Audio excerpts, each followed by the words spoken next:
And we're back here once again with another episode of the Cloud9 podcast, season 15, episode 23. So I hope you guys had a great day, and I hope you guys have a great rest of your week that is ahead of you. And in this episode of the Cloud9 podcast, we will be going over so much drama that has been going on in the LoL esports scene.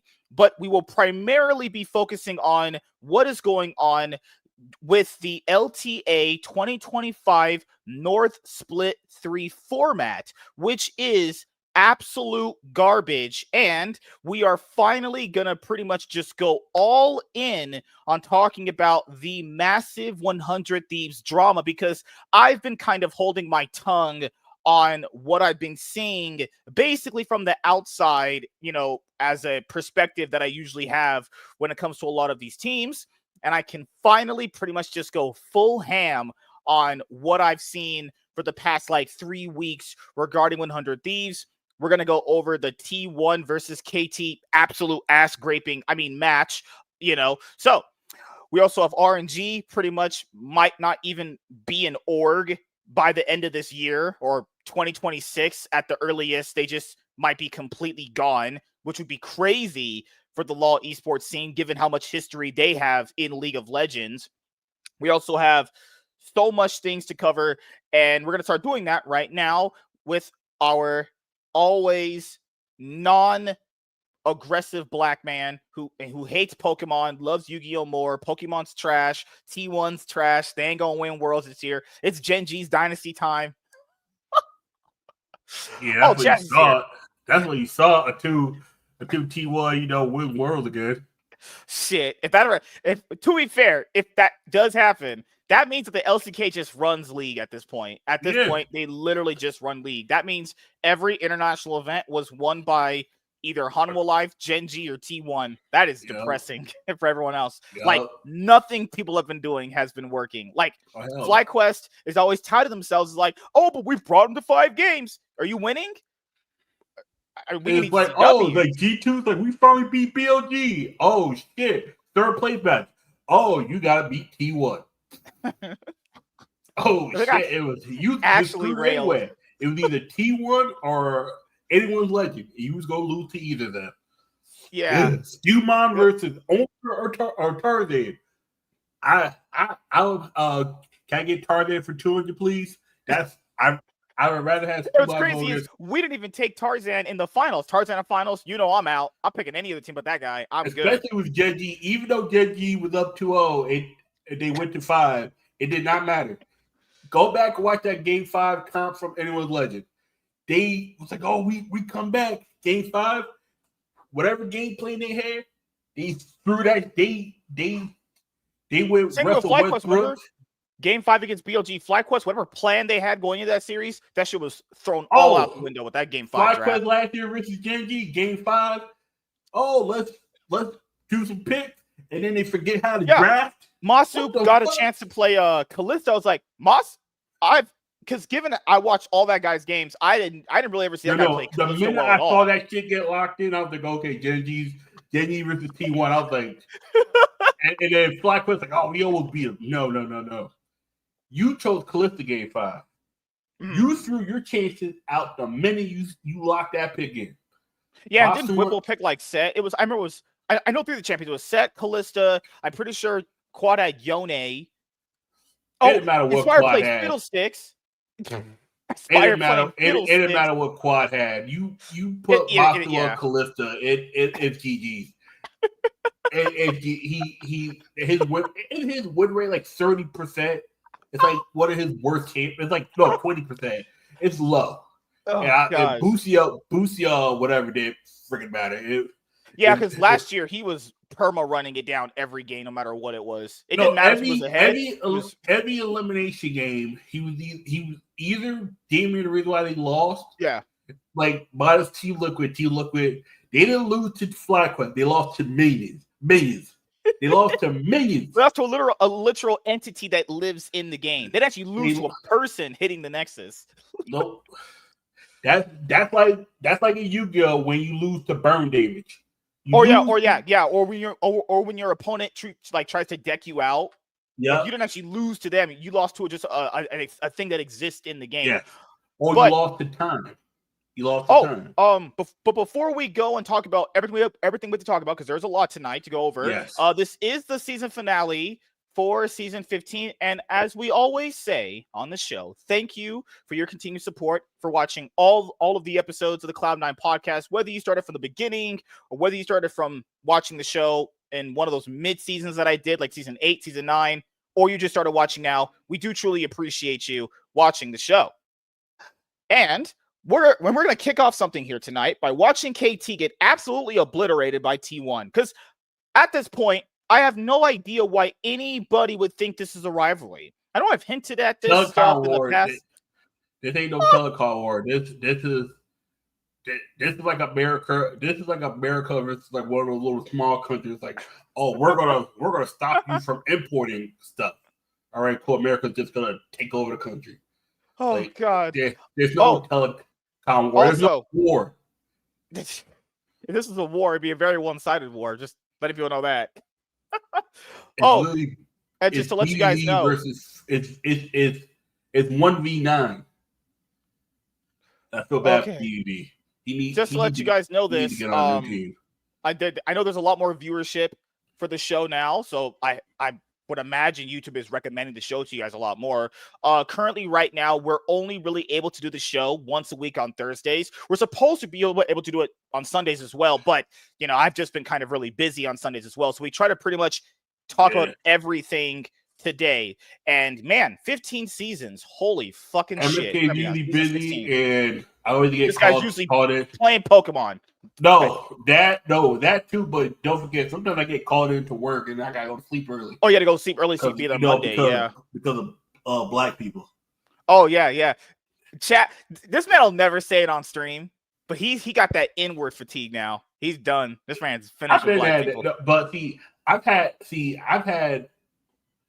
that fatigue, women fatigue, just bullshit. Like, gotta deal with women problem. Like, all right, cool. It's like I've had that problem for years, but not at this job. At the last restaurant job I had, I was just like, it wasn't even the black people, the Spanish people not wanting to show the fuck up. You know what's crazy? A lot of people never talk about that. I understand black people not showing up. I've lived through that, but I've also lived through Spanish people because they're always known as like the hard workers. They always do the jobs that we won't want to do. You people are just being told lies. Some motherfuckers always call off. Just like when they say Indian or hard workers. No, I've had them motherfuckers Popeyes, and them motherfuckers act just like straight N-words. Just straight N-words. They add more N-words than N-words. You know what's worse than Mexican people? They'll suck up to the boss to try to get promoted, and then right when they suck up to him enough to get like days off that they want or whatever schedule they want, then they start calling off a lot. Then they think they're the boss. Oh my God, you guys don't know. Mexican people are the worst. If you have a bad group with them, people in general, I'm like, what the fuck? They're so lucky their women are fucking hot as hell. Because but they also slutty as a motherfucker. God damn. One girl, she was just giving head to all the cooks. She's like, why? Bitch, why? And she was like, why you don't want to be the second dick? Bitch, you 17. The fuck? You say I'm R. Kelly, bitch? The fuck? You out here with a fat ass at 17. You out here glurping and gulping all these niggas out the damn line. I'm like, Spanish niggas don't give a fuck. I'm like, bitch, I am not going to jail. See, you won't go to jail. Bitch, them niggas get deported. They're getting deported. You better go to jail because you'll still be free, just not in this country. My ass be sitting next to Bubba. I ain't got time for that. Oh, also today, I told you there's that local diner that's literally like 5 minutes from my house. Yeah. Someone in one of those, like, that truck that Ice Cube drove, and Are We There Yet? Yeah. Someone was drunk, drove straight through this hill all the way inside the building. Literally just crashed through this morning. Yeah. Damn. Yeah, I don't know if that motherfucker was drunk. They posted pictures in our city's Facebook page. That motherfucker, the brick wall is destroyed. Dude, that brick wall has been there ever since I was a little kid. That thing is destroyed. They're boarding up the place now. How does someone get that drunk? They just sped that fucking hell. Holy crap. I would make a "Are we done yet" joke, but, shit. That'd be a little too late right now. All right, everyone. I'm going to show you guys the witnessing of an ass scraping. Also, sorry if I mute my mic sometimes. There's a random person on a mini scooter always blaring his fucking engine. God, I hate people like that. All right, so this is something that we have to talk about when it comes to the LCK before we even go over the game. So the LCK, just like with the LEC, the LPL, and the LTA, this format is pretty much applied through all the major regions where basically you have groups. You have basically what is considered like the good group and the shitty group. That's pretty much what it is, right? The LCKs is at this point where Gen.G and T1 run the group. Then the rest are competing with each other. I wouldn't even really call what KT and Nongshim was doing competing. That's just called getting that's what that girl said in that Facebook reel. What's your favorite position? Face down, ass up. That's literally what Nongshim and KT are doing. I don't know what they're not playing League. They're sure not playing any of that. Hanwha Life just still hasn't locked in. They're just scatterbrained. I don't know what's going on with that roster. Basically, Gen.G and T1 kind of run this group. And let's be honest here, if they were in the other group, they'd run that group too. Yeah. Then you have DK's group, and that's just hell. If I want you guys to go and watch DK versus DRX, that might be one of the worst games. Oh god, that might be the worst series of the year, bar none. That series and 100 Thieves versus Pain, those are the worst. Bro versus DNF, those are the three worst series of the year. There's nothing worse than Bro versus DNF. That was horror to watch. Actually, just some of the worst League of Legends I've seen play all year. And this is something that I was talking to Chaz about in DMs yesterday. It feels like the quality of gameplay, minus, Gen.G and T1, and when anyone's legend was good at the game, because they've been ching-chong the fuck out after what Shanks did. Good lord. Yeah, they're back and forth now. They just beat BLG. Mm-hmm. But they look shaky. They look. But it feels like the quality of League has really dipped in this. Oh no, it's dropped because year. there's only a few select teams. Like literally, if you wanted to, you can literally just make it two regions: the East region and the West region. You can just get rid of LCK, LPL, get rid of all these bottom teams.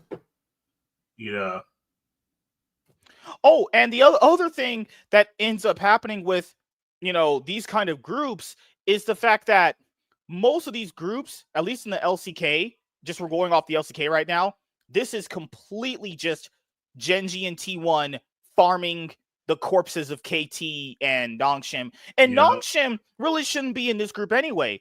But people are going to say, but they played a little bit better than DK and KT in Spring. Okay, they did. Now you get to play with the big boys. And this is what the big boys do. They beat the shit out of you. And not beat the shit out of you. Your punishment is every mistake you make in the game, they capitalize it. But Nongshim are like, we beat T1 in round 2 of Spring. Well, doesn't really look like he improved from it at all. And where Bro at? It don't matter. Bro was a hoe. Bro's like, we beat T1. And then Gen.G comes in, okay, we're not T1. It just back the shit out. I'll be honest here. If T1 literally straight up subbed in Smash, they would still win most of the games right now. It's literally at this point. If they subbed in Smash, the only team they wouldn't beat would be Hanwha Life and Gen.G. That's it. They'll beat everybody else. And what's even crazier is the fact that if you watch that bottom group with DK, you would think like hell would be a real place. If I just only told you to watch just that bottom group, you would think that hell was an actual thing that existed and it burned people that did R. Kelly level things to women. Holy shit. And then people want to try to tell me, MSK, KT, they'll bounce back. I don't know how getting shit stomped this hard by every team, because I think they're actually probably worse than Nongshim. I don't even know how that's going to help you. BDD said, I'd rather be in this group and get curb stomped, paraphrasing that, than be in the other group and just farm bad teams. So you'd rather just straight up, this is the thing though. His team is going to get absolutely railed here. I'm a doubt here. I don't think they're going to win a single series. They might win a single game, one game, because, these randomly T1 and Gen.G just obligatorily will fucking randomly one day just throw a game. Just one day. It'll just be like a Hail Mary game. Like when T1 played against Hanwha Life, that game 2, they were just throwing and Hanwha Life still threw it and lost the game 2. Once in a while, that'll happen. I just don't see KT winning a series at all. I don't see Nongshim really winning a series. The only time that'll happen is unless Nongshim faces KT themselves. And that might be truly just death. It would be like if I was strapped to a chair, butt naked, at gunpoint, and then a monitor was presented to me, and I had to watch Catwoman on loop for 24 hours. That's what that was like. Just watching straight dog shit. Or Chaz hates that Will Smith movie. What was it called? Wild Wild West. You said Wild Wild West.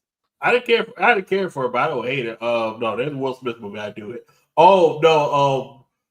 After Earth. Also on Jaden Smith. Oh God. Yeah. Jesus that one. Oh no. That's my Wild Wild West. It's Good after Lord. Earth. Oh hell no. Oh no. Oh no! If someone had you strapped down naked, gun at shotgun point to your head, and said, "Watch Jack and Jill with Adam Sandler," I'd blow my brain. I'm not watching. That movie is trash.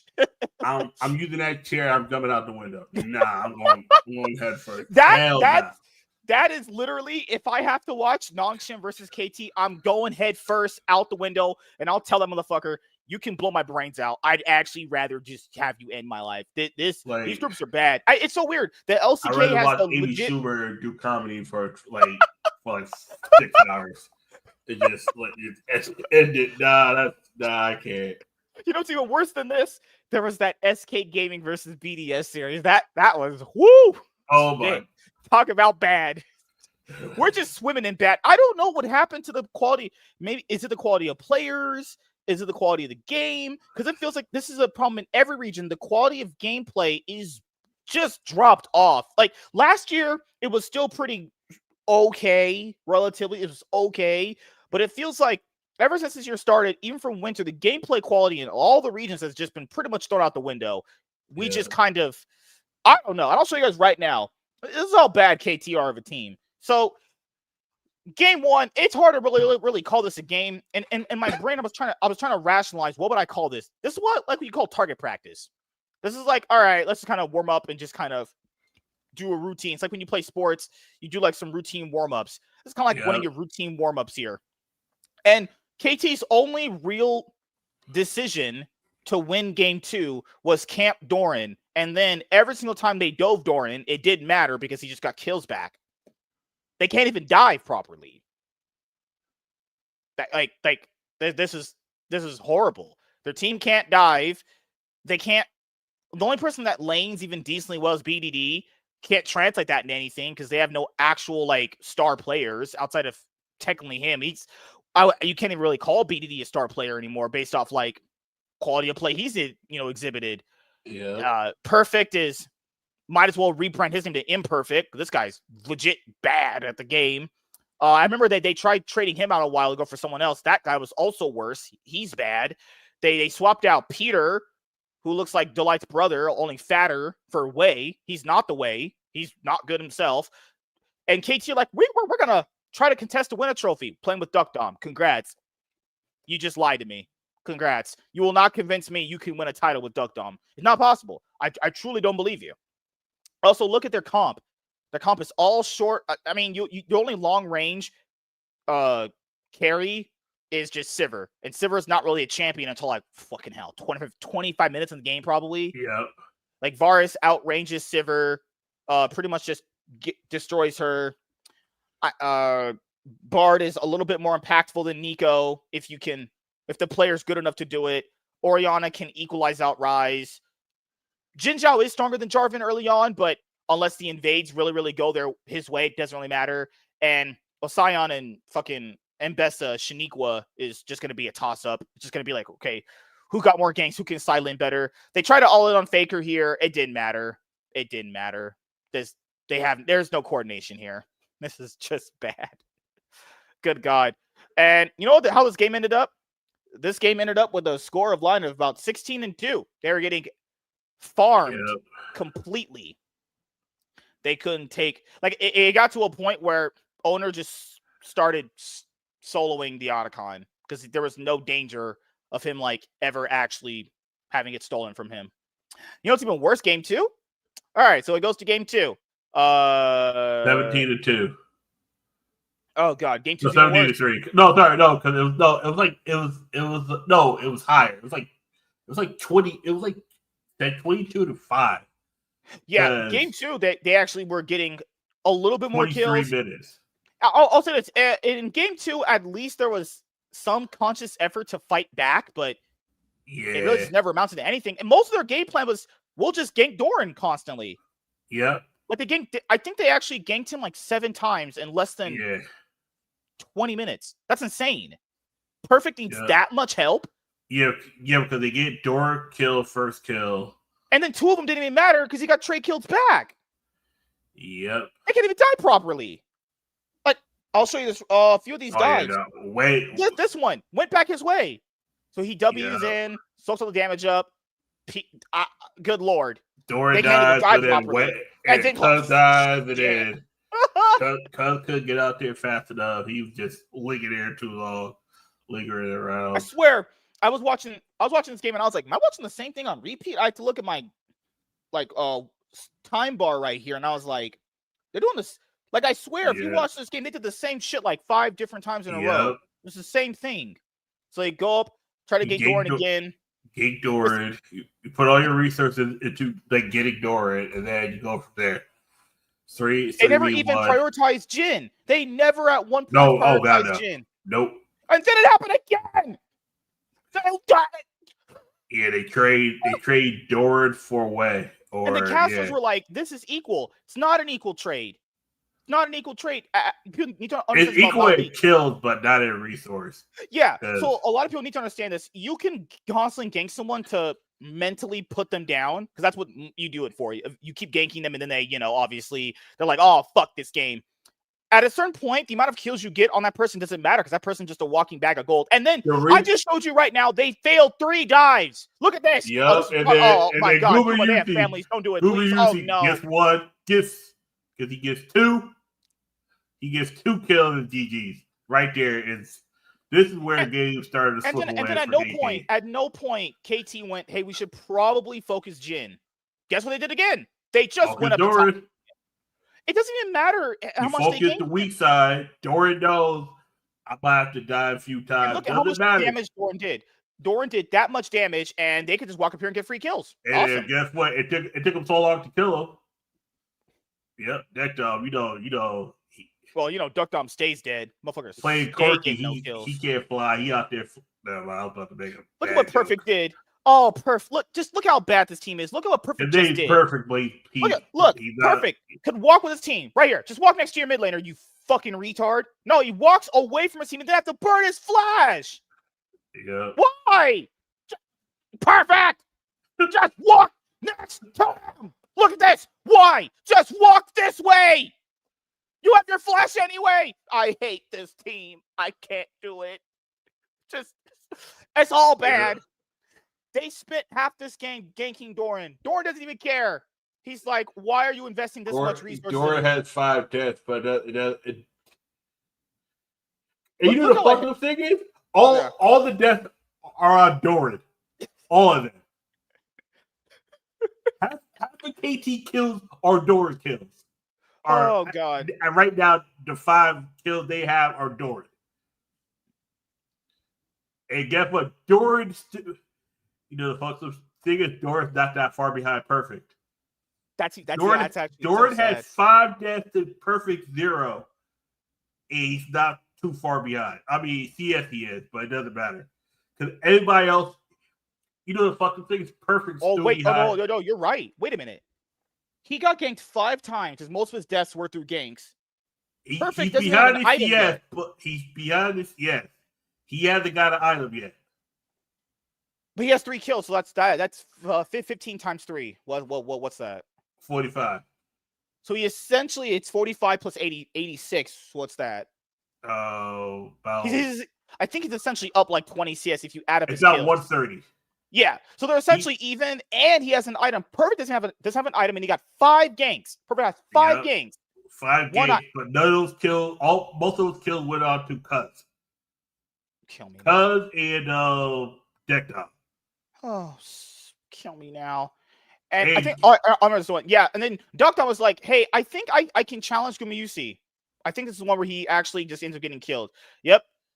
Right here. He got flashed out at Gumayusi, but he saves the 4th shot. Then he goes. W flash Q dead. Good lord, fucking hell. That motherfucker. Yep. 2-4-2. Yeah, good job, KT. Put all your fucking gank resources into a Gwen. The Jhin is 4-0. Holy shit. Every other lane is far behind. This is why this guy is trash. Look at this. Why is he challenging him? Why? Every other lane is so far behind. It's not even funny. After he got hit with that fourth shot, after this fourth shot hit, he should leave. Because you said it's what, 15 for each kill, right? Roughly, yeah. A kill count is roughly about 15. Gooba's what, 163 plus what, 75? Gooba's over 200. DuckDom's barely at 100. Because he has to 30 from the kill. Like Gooba's damn near double. DuckDom is just like it's because you put all your resources into a Gwen. Gwen falls far behind, but Gwen still has a lot of damage because he built Riftmaker. Yeah, he built Riftmaker first. Like it, and y'all motherfuckers don't know how to Perfect got his first item 16 minutes.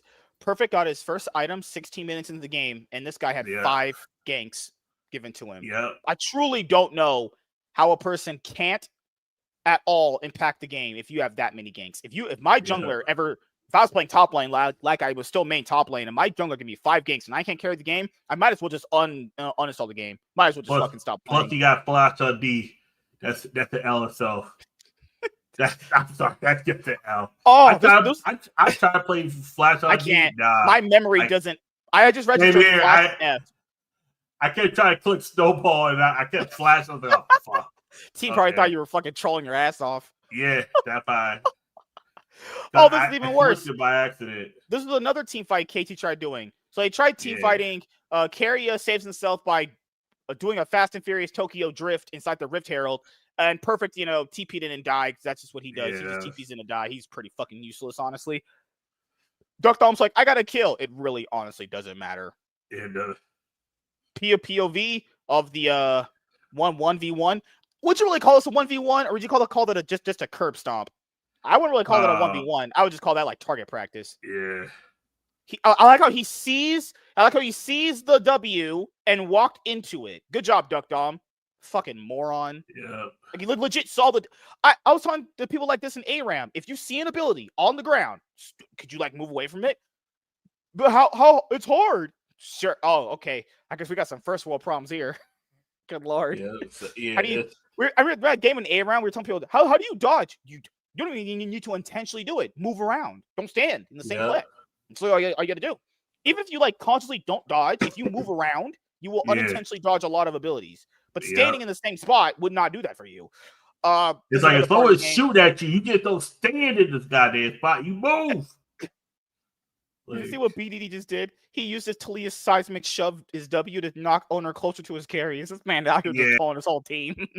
Oh no, he's at this point he's auctioning it for T1 in 2030. He's like, look at what BDD does right here. He uses his Talia his W right here he knocks owner closer.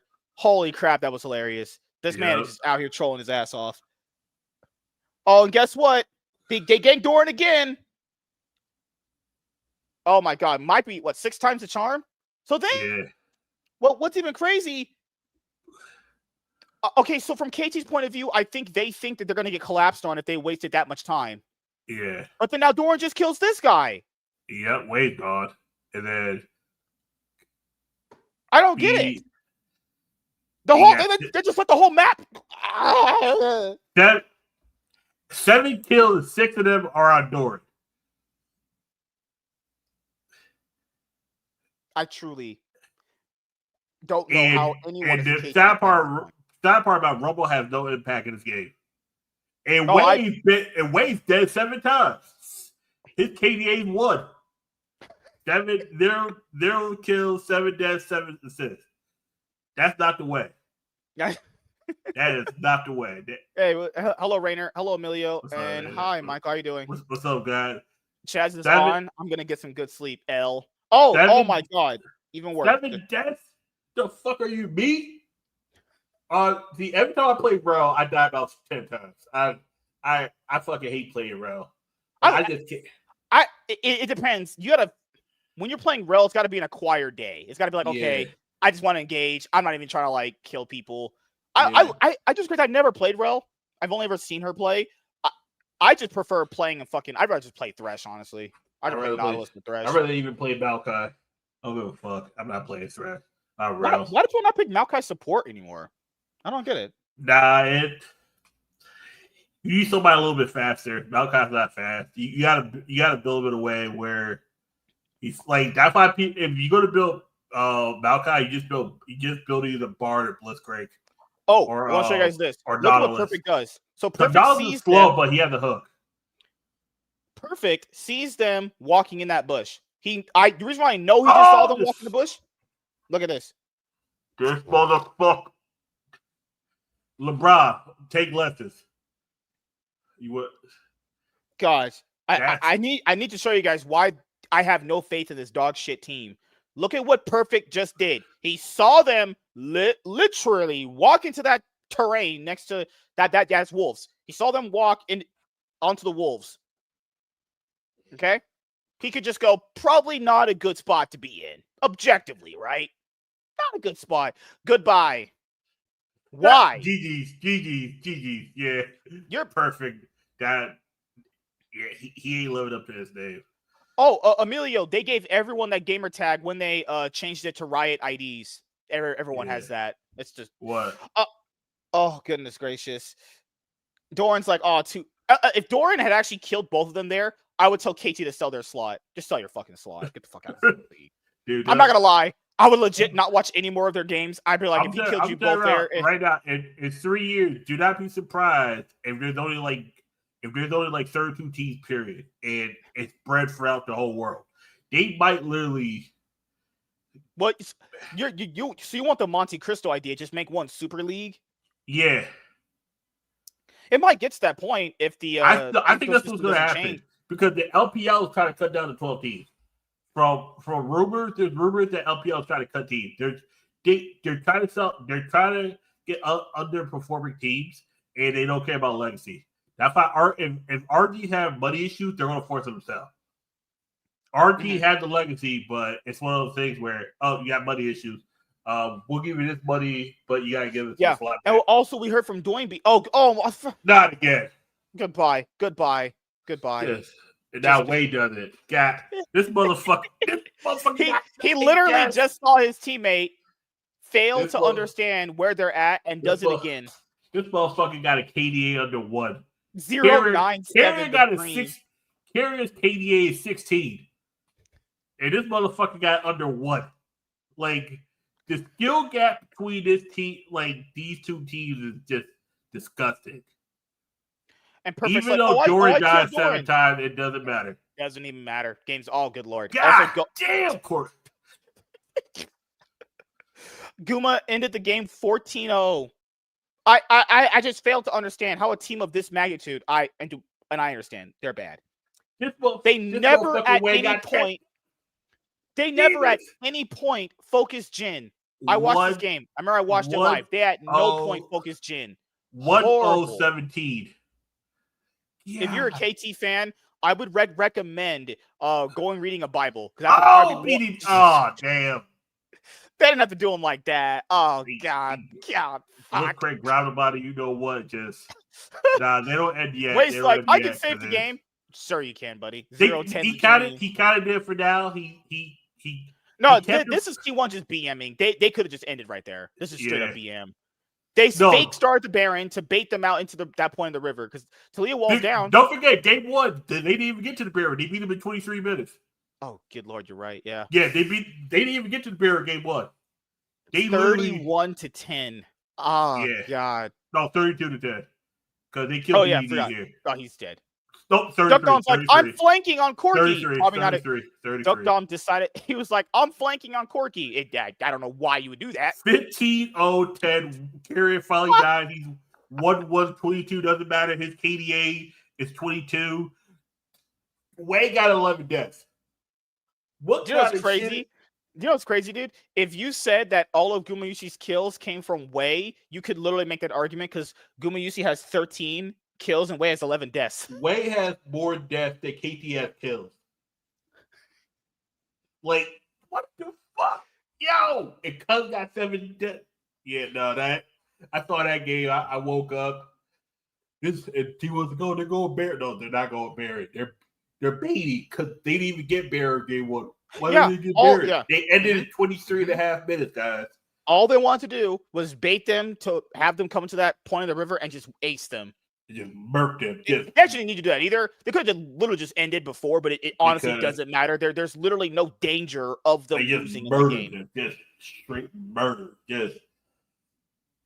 I have to show you guys some of the comments here because this is the way I feel about the LCK. And keep in mind, I like watching. I do, but it's like war is long gone. Fact. It's been gone. This shit's been gone since like you could argue 2018. No, 2019 it's been gone. I'm gonna tell you when this shit was gone. This shit was gone last year when T1 versus KT game 5 when KT had T1 against the ropes and then KT just shit the bed so hard and then T1 went and won Worlds after getting into Worlds. That match was whoever wins goes to Worlds. T1 was in danger of not going to Worlds. And then that's when the rivalry ended. Right there. Because KT shit the bed again. And this time for the last time. Because there is no telecom war anymore. There is technically a telecom war because it's still Korean telecom versus SKT telecoms. Yeah. That's the only real war. The League of Legends side, no. It's been dead. And each time KT had a chance to beat them, they fucked up. Either choose the last year it was the last year when it was competitive. They still lost every best of 5. They won one best of 3, and that was when T1 had Poby at that time. Yep. That was it. So the only time that KT even won against them was when Faker wasn't there. Yep. Because when Faker's there. Faker came back, beat them. KT are like, we're going to pick T1. We're better than them right now. Proceeds to lose both best of 5s to them. Yep. Could have beaten JDG. Actually, if you guys, KT could have beaten JDG in that quarterfinals. Didn't do it. The brains all fell out when they lost that Baron to Ruler and Knight. Horrible fucking org. Genji, then T1, then everyone else. The gap is just too far right now. Yep, the gap in KT's asshole from T1's beating is massive. Genji is S tier, T1 S tier, Hollow Life is A tier, DK and I would just call it the rest. There's no more tiers after that. Yeah, I was about to say because it's SS tier Genji, S tier T1, A tier Hollow Life, and the rest is. If I was doing a tier list, I would call this shit soup. Yeah. God. Yep. The gap is just too far right now. Not sure though. Maybe just KT. No, this is KT every year. No, they're having a bad year. This is some. But so far, only Genji and T1 are really throwing punches to each other and use the other team as practice sandbags. Fact. The only time T1 are ever like sad is when they lose to Genji. They're like, okay, that's the only rival we have because everyone else doesn't matter. Like Owner literally called. Now Hollow Life is not a challenge anymore. Hollow Life would be from top dog in winter. I don't know what the fuck happened. Genji leveled up in spring. Hollow Life fell all the way the fuck out. I think Hollow Life get reverse swept is it gets 3-0 by T1. Broke them. It broke them. Because think about that. They lost 6-0. Think about that. They lost 6-0, and the Hollow Life hasn't been the same since. Oh, so I heard Peter Fat Fuck got benched. KT, please understand this. All of your players are bad, minus BDD. Bench your whole roster then. It don't matter who you have. The support ass because your ADC's ass. BDD is the only player you got that's worth a damn. Cuz is trying his hardest, but he has to play that to fucking perfect. Cuz is so washed, man. He's reminding me of Spica. He started out pretty okay. Spica got fucked by the team he started with. That was the issue. Yeah. Spica should have been on that TSM team. Because I think Cuz is just so done. Cuz is so washed at this point. I think they could straight up. They might as well just throw on their academy team. No, I think the LCK doesn't require you to have a challenger team. I think, right? Yes, they do. They could throw in 4 academy players. It wouldn't change shit. I don't know why Peter is getting singled out. It literally does not matter. Him and DuckDom are much worse than him and Way. It doesn't matter. That bot lane is so garbage. Way out here getting 11 deaths. This motherfucker. He was the third of Kate and T1's kills. They had 33 kills. 11 of them was on Way. 18 between the jungle and the support. The jungle support synergy, trash. Trash. Way, super trash. DuckDom ain't worth shit. Perfect ain't never been good. I don't give a fuck. I'm just saying, he ain't good. BDD, I feel bad for him. BDD, hey, this is what you need to do. Come over to the goddamn LEC. No, matter of fact, Team Liquid BDD next year. Take over for APA. If Team Liquid can't get Quinn, BDD come over to Team Liquid. If not, take over Showmaker's spot. The Showmaker washed. I don't give a fuck. Showmaker old as shit. That motherfucker fall asleep during the break. I'm just saying. KT,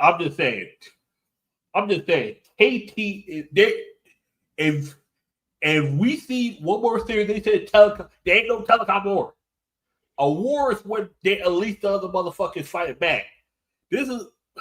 Have you ever seen a dog just maul another dog to death, and then the other dog ain't fighting back, and that dog still fighting? This is what's happening with KT.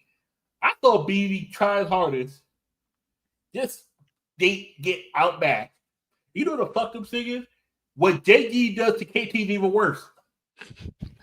He went out here and fucking the living dog shit out of them. And JG's like, oh, it's my turn. Oh, God.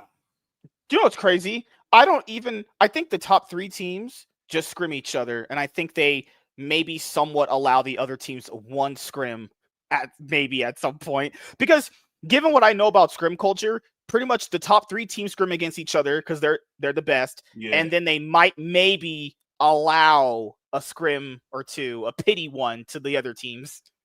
Think about this. Is there really any hope in scrimming DK? What would you gain from scrimming that team? Nothing, because you gonna be able to. That bot lane of DK is trash. This is no one stopping them except, of course, Genji. Yeah, that's pretty much it. Hey, if Genji loses again to T1, for being honest here, fucking hell, probably who else would have did it? If T1 loses to Genji, I think it'd be worse if T1 loses to Genji again than Genji loses to T1. Yeah. If Genji loses to T1, it'd be more balanced. But if T1 loses to Genji, it'd be a little bit unbalanced. Can we please have Peter back? If Hololive loses to T1 again, there's only 2 teams that Hololive is permanently served. This is how you know. This is how you know KT fans are desperate. This motherfucker said, "Can we please have Peter back? I don't care about his champ problems anymore. Way is dreadful."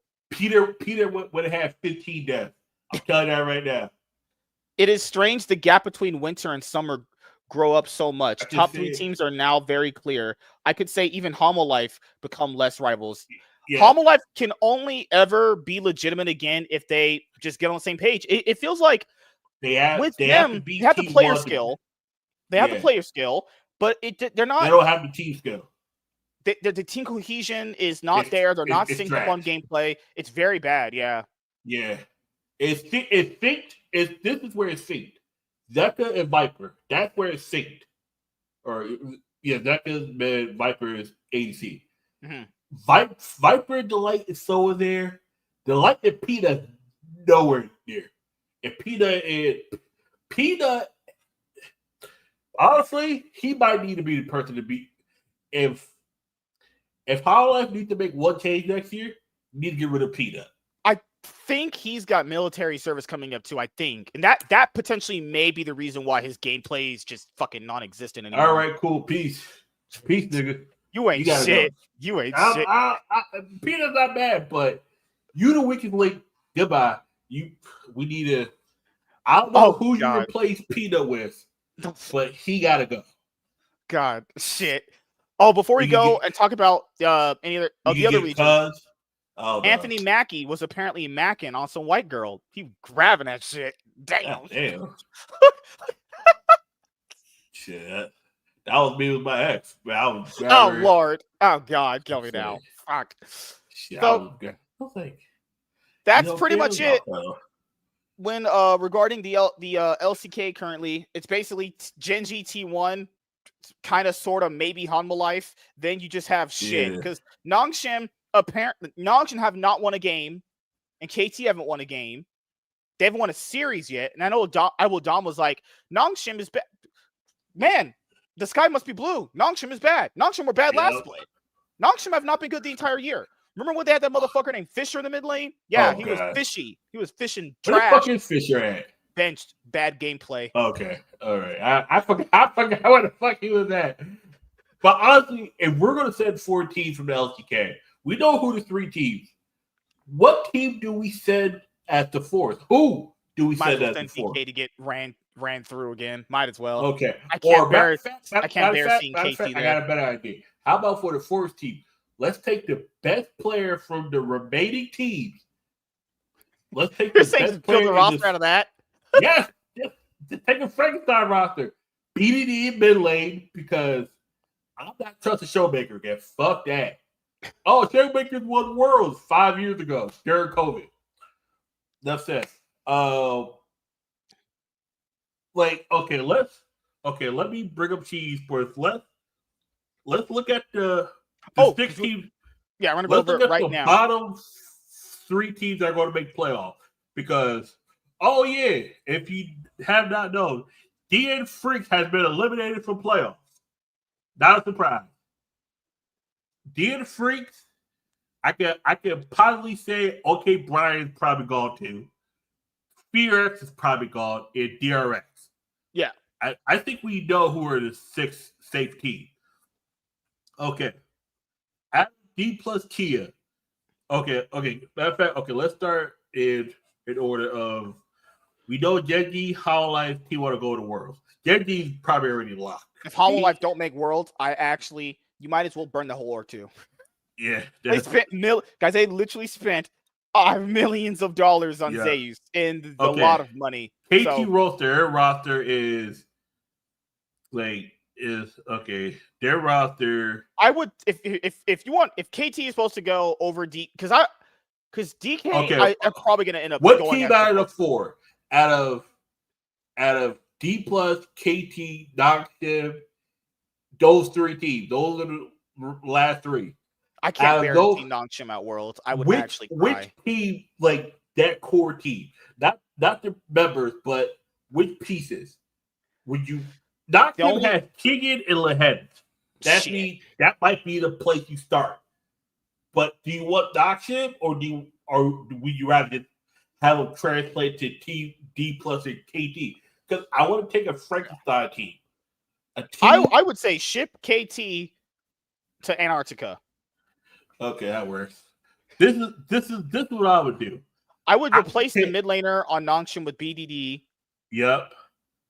If you can have King in Lehens, I think now you got Jungle and ADC.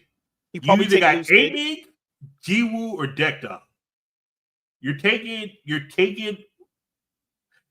there any way DK could buy Berserker randomly, just loan them out? LPL loan their players to other teams. Hey, if Nongshim can get Berserker, that will work. It's either Berserker or Teddy. Or Diable. We are dumpster diving over here at this point. Yeah, it's because what we're doing, we're taking from the remaining teams. But what I want to do is I want to take from the teams that are going to be in playoff that are not the top 3. Because the way I want to look at this, we're keeping BD, King and Lehens. There's nobody else. You can have backup as Rich. Rich could be your backup. You can have Vikla as a backup. No, never mind. Okay, GG's all right. I'll just bullshit. So pretty much what we're stuck with is we have to basically matter of fact, I got the team. Keegan as your top laner, Lehen as your support, BD as your mid laner, Piostic and Berserker. Hey, Piostic won Worlds. And Berserker's been the world's as much as Aiming has. So essentially what you're saying is I got to toss a coin or pick. Good Lord. All right. Yes, King, Piosic, BD, Berserker, and Lehens. Holy fuck me. That team will probably go 0-3 drop, but hey, fuck it. It'll be a fun team. You can have Benji coach. Benji can be the coach, not Shelly. Benji, because Shelly's coach is kind of mid. But I'm just saying. Because the thing is, out of all those three teams, just send DK, because DK is usually the obligatory, like, okay, you're the 4th seed. You're going to go here and just fuck off, probably. Not make it out of groups. Okay, if we do send DK. I just don't want to send. Yeah, I think DK are just stronger than KT. Can we swap out Lucid for Piosic or somebody else? Fucking hell. I don't want Lucid there. I've seen Lucid enough at Worlds. I think I'm good. I saw him once there last year. I'm good. Do you want to keep Siwoo? I really just want to put Lehez. No, not Lehez. No, Lucid was at Worlds twice. He was at Worlds twice? Was he? Yeah. Lucid went last year. Did he go the year before? I think so. Fucking hell. Yeah, because Canyon left at the end of 2023, I think. Yeah. Yeah, so he went. Yeah, Lucid went to Worlds last year. Lord. Yeah, these teams are. And you know what's crazy? Is DK, as bad as they are, facing these awful teams, are still going to run most of these Western teams there. It's going to look bad, but they're probably going to end up winning against most of them. And they're not even going to make it out of groups. They're going to, in that whole Switch States format, they're going to go 1-2, play the best of 3s, lose the best of 3s not to make it. It's like, oh, God. And the LPL, God knows what can help them. Their fucking region is so cooked. That's my made up team. You either make it D+ or Nongshim. I don't want KT there again. We have some more drama to cover before we get to the 100 Thieves one. We have some RNG drama. So RNG, formerly known as Starhorn Royal Club, was the original name. Now they became RNG. They've been going through a lot of problems. They've always been rumored to have money issues. They would loan out players, paychecks not getting cashed on the players' end of it. It's so much stuff. When Ben, are we surprised by teams from China? I'm just saying. I'm gonna make that joke right there. It's China. I remember when RNG had Ben, because they got him on a loan from BLG, because when this was in RNG were loaning Uzi to BLG. Fucking crazy time period. This is the only region I know that will loan a player from one team to another team and then that team will loan him to another team. And then that means you got a player on loan from one team to another team while he's on loan from another team. What the fuck? And you know what's crazy? Milky Way was discovered by RNG or someone in RNG, got loaned to FPX, had his best League of Legends, then got thrown back to RNG, failed on RNG, then got loaned back to FPX because RNG is out for the entire year. Then Milky Way's in trouble for match fixing. So when he had his debut, were those games match fixed?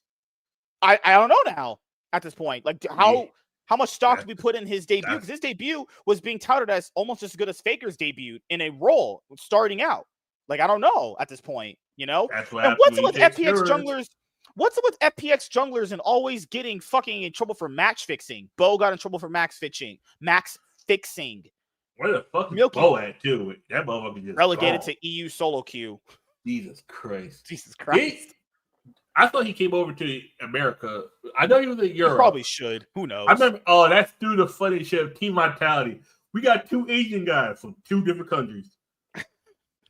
Legendary. We got Photon and Bo. They should work.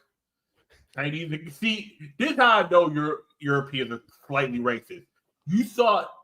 No, that's not just European. That's just the management. Management are retarded. You saw Korean and China was going to work. It's not the same language.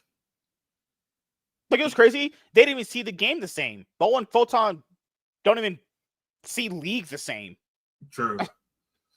Oh, God. RNG always sucked after Uzi Retirement Club. Yeah, so the last time RNG was at Worlds was 2022. Yeah, it was 2022.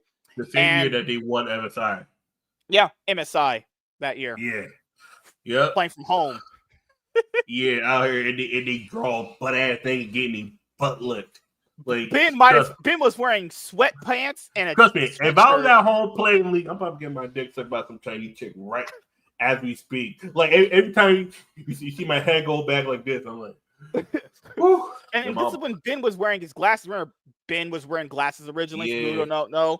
And then what's interesting is Ben was on RNG because of a loan, and Uzi was on BLG because of a loan.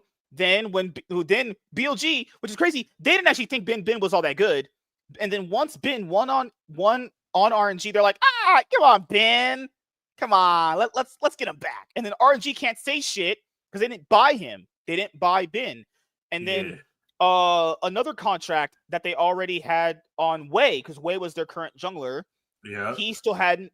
This is crazy. If people don't know this, he still hasn't even been paid when he first joined the team. So the amount of money he initially signed on for, because Wei came on in 2021, he still hadn't made that money. I mean, that means he was still lacking getting money when he first started playing. And then we heard that the RNG owners made a lot of bad investments in other games that didn't pan out.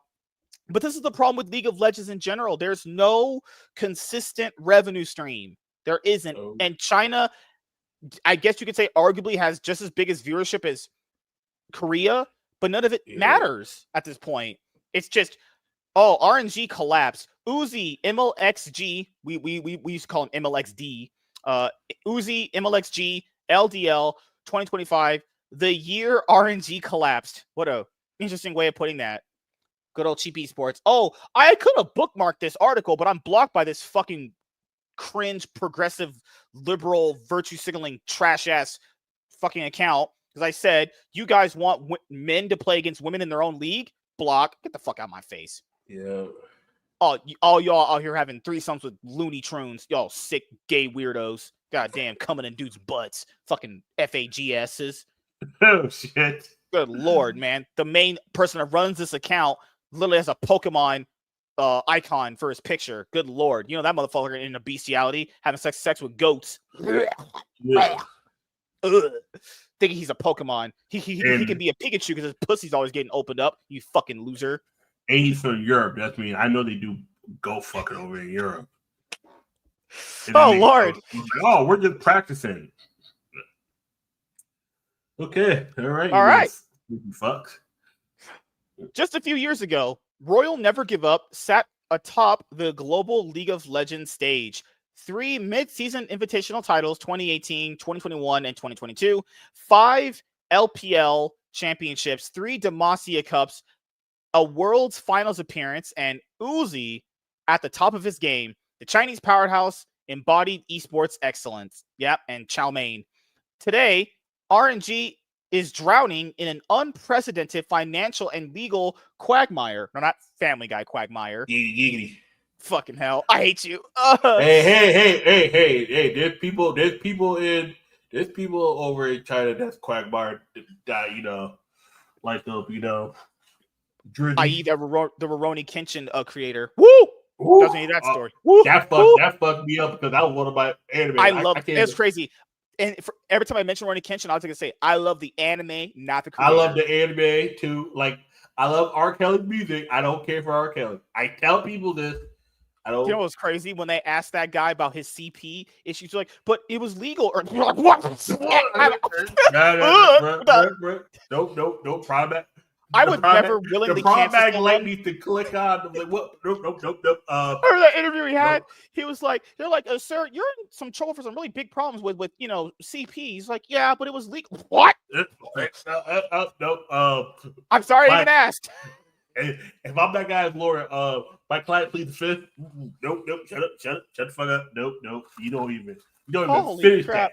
that. I would argue. That. If you guys haven't heard the story, look up the Rurouni Kenshin anime creator. That might be one of the worst human beings on this planet. That fucked me up. I was like, nope. I love that anime. But Tosai anime is so fucking good.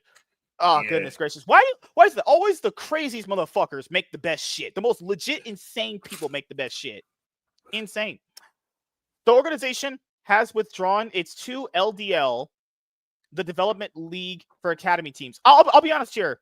Most of these teams that had Academy teams realized that this is all a money dump. Cloud9 said they spent around 500 mil, not 500 mil. It was like 200 mil or 20 mil, something like that. They spent around $20 million on academy teams because you have to keep up infrastructure, salary, and all that bullshit. That's not even worth it. People's like, you got to develop talent. If I see a player that I think is good, I'll just bring them on. No need to have a fucking team based around that shit. And exactly. This league, and league is not even sustainable enough to have two teams. Teams can barely afford to have the core 5 men that they have plus the coaching staff. Now you want to have two teams? Oh God, Jesus Christ. Rosters entirely, while former star players are suing the team in Chinese courts for millions in unpaid wages. The scale of the disaster matches the severity of the sporting collapse. On June 18, 2025, a judicial enforcement order ruled RNG to pay 162.18 million won, with over a dozen ongoing lawsuits and total debts projected to exceed 1 billion in won, around 140 million USD. This is the story of RNG's descent into chaos and perhaps the final chapter of one of esports' most iconic names. Scout sued, lost all his money. Gala threw half his money away and his life savings to not play with Yagao at Worlds. Shanks losing his salary because he's just a moron. Why does everyone in China's like, I just want to burn all the money I have right now? Why? The roots of this downfall stretch back well before 2025. Founded in May 2012 as Royal Club, RNG rose rapidly thanks to legendary talents like Uzi, Ming, Xiaohu, and MLXG. Also, Ming as well was in there. But behind the trophies and lucrative contracts, the early signs of messy, if not outright flawed management were already visible. By 2021, at the height of their competitive dominance, warning lights were flashing. Key executives were leaving, investments in the mobile gaming division collapsed, and debt had already begun to mount. The organization's business model relied almost entirely on sponsorships and external injections of capital, a dependence that CEO Ching Chong Jackie Chan Wen would later admit openly. The club has never been profitable. These people have existed since... This is a CW. Oh yeah, no, and seeing it through, that happens. That happens, and people think, oh no, that happens in business. You can run a company for years and never be profitable, and people don't understand how that happens. Okay, you gotta realize if you're going green, does not mean you are going you're going in positive. You have to no, not black. You have to go green. Black. You pretty much have to be going heavily.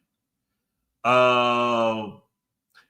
have to be making a ton more money. Pretty much what it is whatever your profit margin is, you have to. It's damn. I used to notice. So what people don't understand is, so basically after everything was all the money that they made. Yeah. Although the sponsorships, after all the expenses, you need to have at least 10% left. You need extra money, right? Because that would be what you would take home as your owner. Because all your expenses, your wages would be included. In order to be profitable, you need to have at least 10 to 12% left. Yeah. So you would need to have a lot of extra money over after everything's paid, and they have nothing. And that's why people have said esports is not sustainable. Guys, RNG, if you count Starhome Royal Club, they've existed since like 2013. It's like a 12-year-old organization. Yeah. The CEO said the club has never been profitable. And you guys know I love this team, but what other CEO said they've never turned a profit? Gen G CEO said this about 3 years ago. Said they've never turned a profit at all. Yeah.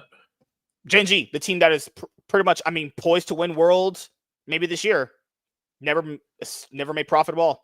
They've existed since 2017. They're 8 years deep. It has always survived through blood transfusions. The crisis deepened as sponsors began pulling out. God, pause. Yeah. From more than a dozen partners at its peak. Yeah, at some point they were sponsored by KFC, Mercedes. They had Logitech. Don't forget all the sponsors. You do have to You don't pay it back, but you have to do content. RNG never did anything like that. They never did content, any of that. Plus, you have to feel like your value. A lot of times, you don't have to content. You just have to win, and you have to show off. And then, a lot of times, the content can just be you. Oh, after playing a hard game with Scribble, we go to KFC. The issue is that none of your motherfuckers want to eat at KFC. You're fucked. Because it's Also, the reason why a lot of these sponsors pull out is because the teams do not deliver on their deliverables, which means they don't make enough content and show off the sponsorship deal. Plus, they don't support. Like, you remember when? Also, I think KFC is a great sponsor to have for an esports team. Who doesn't like eating chicken? That's like that's Korea when the chicken's actually real, unlike America. Yeah. Oh, think about this. Well, these teams had the Subway, and they were doing Subway commercials all the time. All of the trails they had Subway within it. A lot of times you have to do stuff where you build whatever content and then you include the sponsor. Look, I drive my BMW. You know, the only person that could afford a BMW was Double Lift. Like, here's my Subway. This is my favorite sub. Motherfucker take one bite and then doesn't eat it again. Come on, that's how you have to do it. A lot of time, we're sponsored by Logitech. Boom. You got the Logitech mouse and the keyboard. That's how it's supposed to work. The issue is this. A lot of times, the sponsors want you to see you repping their shit. While you're doing content repping their shit, that gets more people. I love KFC because I sponsor my favorite team. RNG, the 2021 MSI champions, and 2022 back-to-back champions. They can do it from home, just like me. I could be just like Uzi, playing League of Legends and eating chicken. That's how they want to do. But these motherfuckers ain't doing that. Motherfuckers ain't making no goddamn content. That's all they want you to do. Oh, look, while I'm taking a break from League of Legends, I go down to my local KFC and I get me a 3-piece. That's what they want. Oh, I go down. I get me. And it's not just with KFC. Many big sponsors have left. Many. Yes. God, and also, RNG was down to just one by 2025. Huya Live. That sounds like some fucking sketchy shit. Huya Live. No, Huya Live is that straight title. That shit was recording you while you slept. I used to have that phone. You turned that shit off. That shit was still recording you. So if you were beating off to some fucking porn, they're watching you go to town. GG's. They recorded that whole section. Ironically, the very platform at the center of many of the disputes. You're going to jail. Ironically, the very platform at the center of many of the disputes in this story. The first contractual scandal broke in 2019 with Douyu, a major Chinese streaming platform. And China has a lot of streaming platforms. The most popular one is like Weibo, I heard, or whatever. Yeah, Weibo. On September 1st, 2018, RNG, through its subsidiary, Liyo Company, signed an executive one-year deal with Douyu worth 31 million won, $4.32 million USD, 20 million for cooperation fees, and 11 million in bonuses. Where are they getting this money from? But in February 2019, Douyu discovered that RNG player Zetai was streaming on rival platform Huya. Worse still, in January 2019, RNG had transferred the team's commercial rights, including player image rights and the club brand, to Chingchong Bangyang Company without Douyu's written consent, despite Douyu holding the exclusive rights to exploit these assets commercially. Yep. Oh God, jeez. The club also facilitated the retirements of MLXG and Let Me. You remember Let Me, guys, top laner? Let Me hit it from the back because he was bad. Nice, good lord. Good old Let Me hit it from the back. Removing key personalities, Douyu had banked on for content while signing lower profile replacements. Top it off, RNG co-produced a show called Esports Youth Talk with another Douyu competitor. Wow, these people are fucking retarded. By October 2020, the Wuhan Intermediate People's Court ruled that Liyo Company must pay Douyu nearly 30 million won in damages, plus 350 won in legal fees. A major financial blow, but far from the last. RNG would fully switch to Huya on September 17th, 2019. Of course it comes from Wuhan. God. I hate That's these people. That's a joke Meanwhile, itself. MLXG, RNG's former star jungler, keep in mind, they traded out MLXG when they saw Karsa outperforming him in an all-star league event at the end of 2018. Yeah. Their longtime jungler. He was there for a couple years. He was very, very good. A very, very talented player. Got replaced by Karsa because they just saw Karsa performing insane on the Taiwanese representative all-star team. Yep. Like, that's how fickle the org was. This guy had got them so far, but they're like, Karsa, you're looking kind of juicy right now. And you're chow mein ass. Get your sweet sour chicken ass over here. Fuck. Next, he was signed 6-man roster. Like, Karsa's going to be brought on as a 6-man. Lies. You trying to make him the starter? Fuck off. I know. That's why when I told you about those replacements, I've seen this shit happen before. I've seen this org pick someone new. Speaking of that, we got a story later of the same thing happening to a team close to my heart. Fuck. Meanwhile, MLXG, RNG's former star jungler, was fighting his own legal battle with the club. After retiring in 2019, he stayed under the RNG banner via a streaming contract with Huya, but focusing more on stock market speculation than streaming. The 2018 MSI champion failed to meet his contractual broadcast hours. I made in a single day what I'd earn in a month from streaming. He allegedly boasted on stream, according to Chinese forums. Huya responded by withholding payments from RNG, which in turn couldn't pay MLXG. The jungler then sued RNG for 3 million won in unpaid wages, prompting RNG to countersue for breach of contract. The dispute became very public family feud. The dispute became a very public family feud between the club and one of the most recognizable faces. That's fucking crazy. Holy crap. On June 17th, 2025, after years in court, the Yingwang Shangro Intermediate People's Court ruled decisively in RNG's favor. MLXG must pay 25 million won, 3.48 million USD, including 6 million withheld by Huya, plus damages, interest, and legal fees. This was the statement right here. Waiting for the Uzi verdict. Oh, good lord. How much scandals are they in? How many scandals is org in? God damn, that's Look at all this. Org is burning to the ground.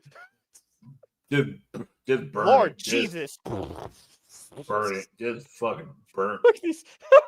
Oh shit. Look at this org. Royal Straight Club zero. RNG. They went a level 080.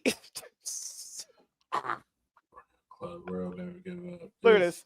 080. Royal never give up, but they should have gave up. Jesus Christ. I was like, how much the year RNG fell apart? Oh, fucking hell. Beyond Uzi's case, 2025 has been Beyond Uzi's case, 2025 has been a competitive disaster. In mid-June, RNG and OMG finished last in the LPL summer split, relegating them to the LDL. Well, that wasn't the summer split. That was the spring split. That's a typo. Yeah, spring split. Worse, RNG and its youth squad, Royal Club, withdrew entirely from LDL, ending with a historic 0-11 record. They probably should have gave up then. The reason, inability to cover basic operational costs from player salaries to venue fees. Many saw the withdrawal as a desperate cost-cutting move from a club now unable to sustain its multi-million won monthly burn rate. Money longer. That's what it feels like. This felt like money longer scheme. Remember when JDG paid they said 10 million for their roster, that 2023 super team? Whew, damn. I'm calling most of these orgs are probably going through it. They have to be. And the only thing you get out of it was an MSI trophy. Gosh, $10 million to win MSI. That's what it costs? Goddamn. Fuck.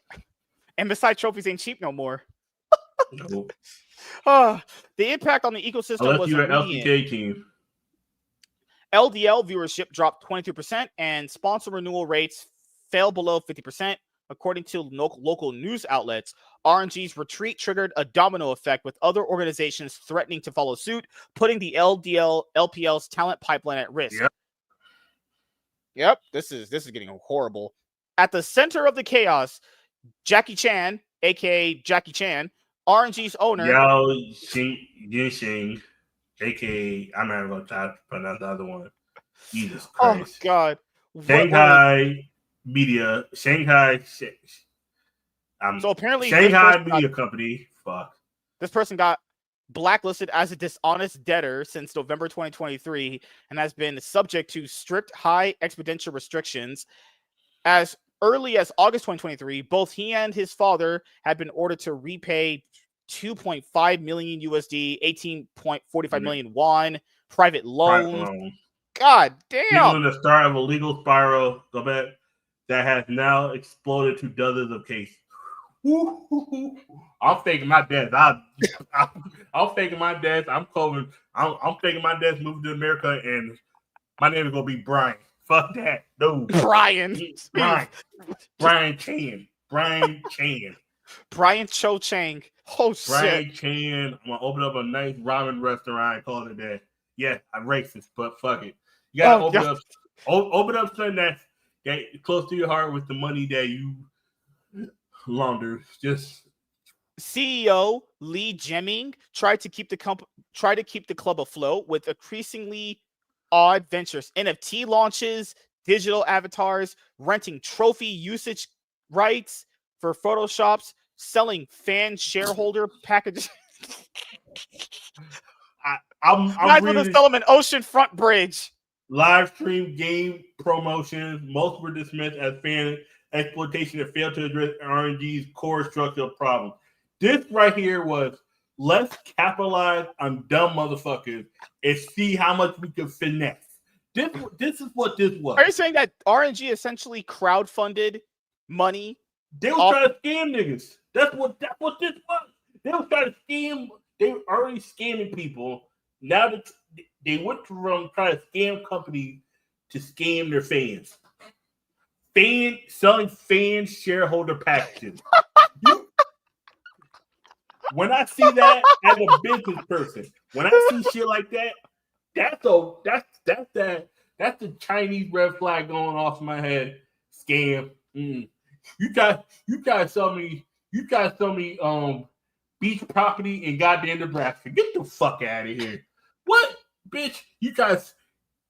That's like trying to sell me a safe neighborhood in Compton. Like, bitch, there was a job by 2 hours ago.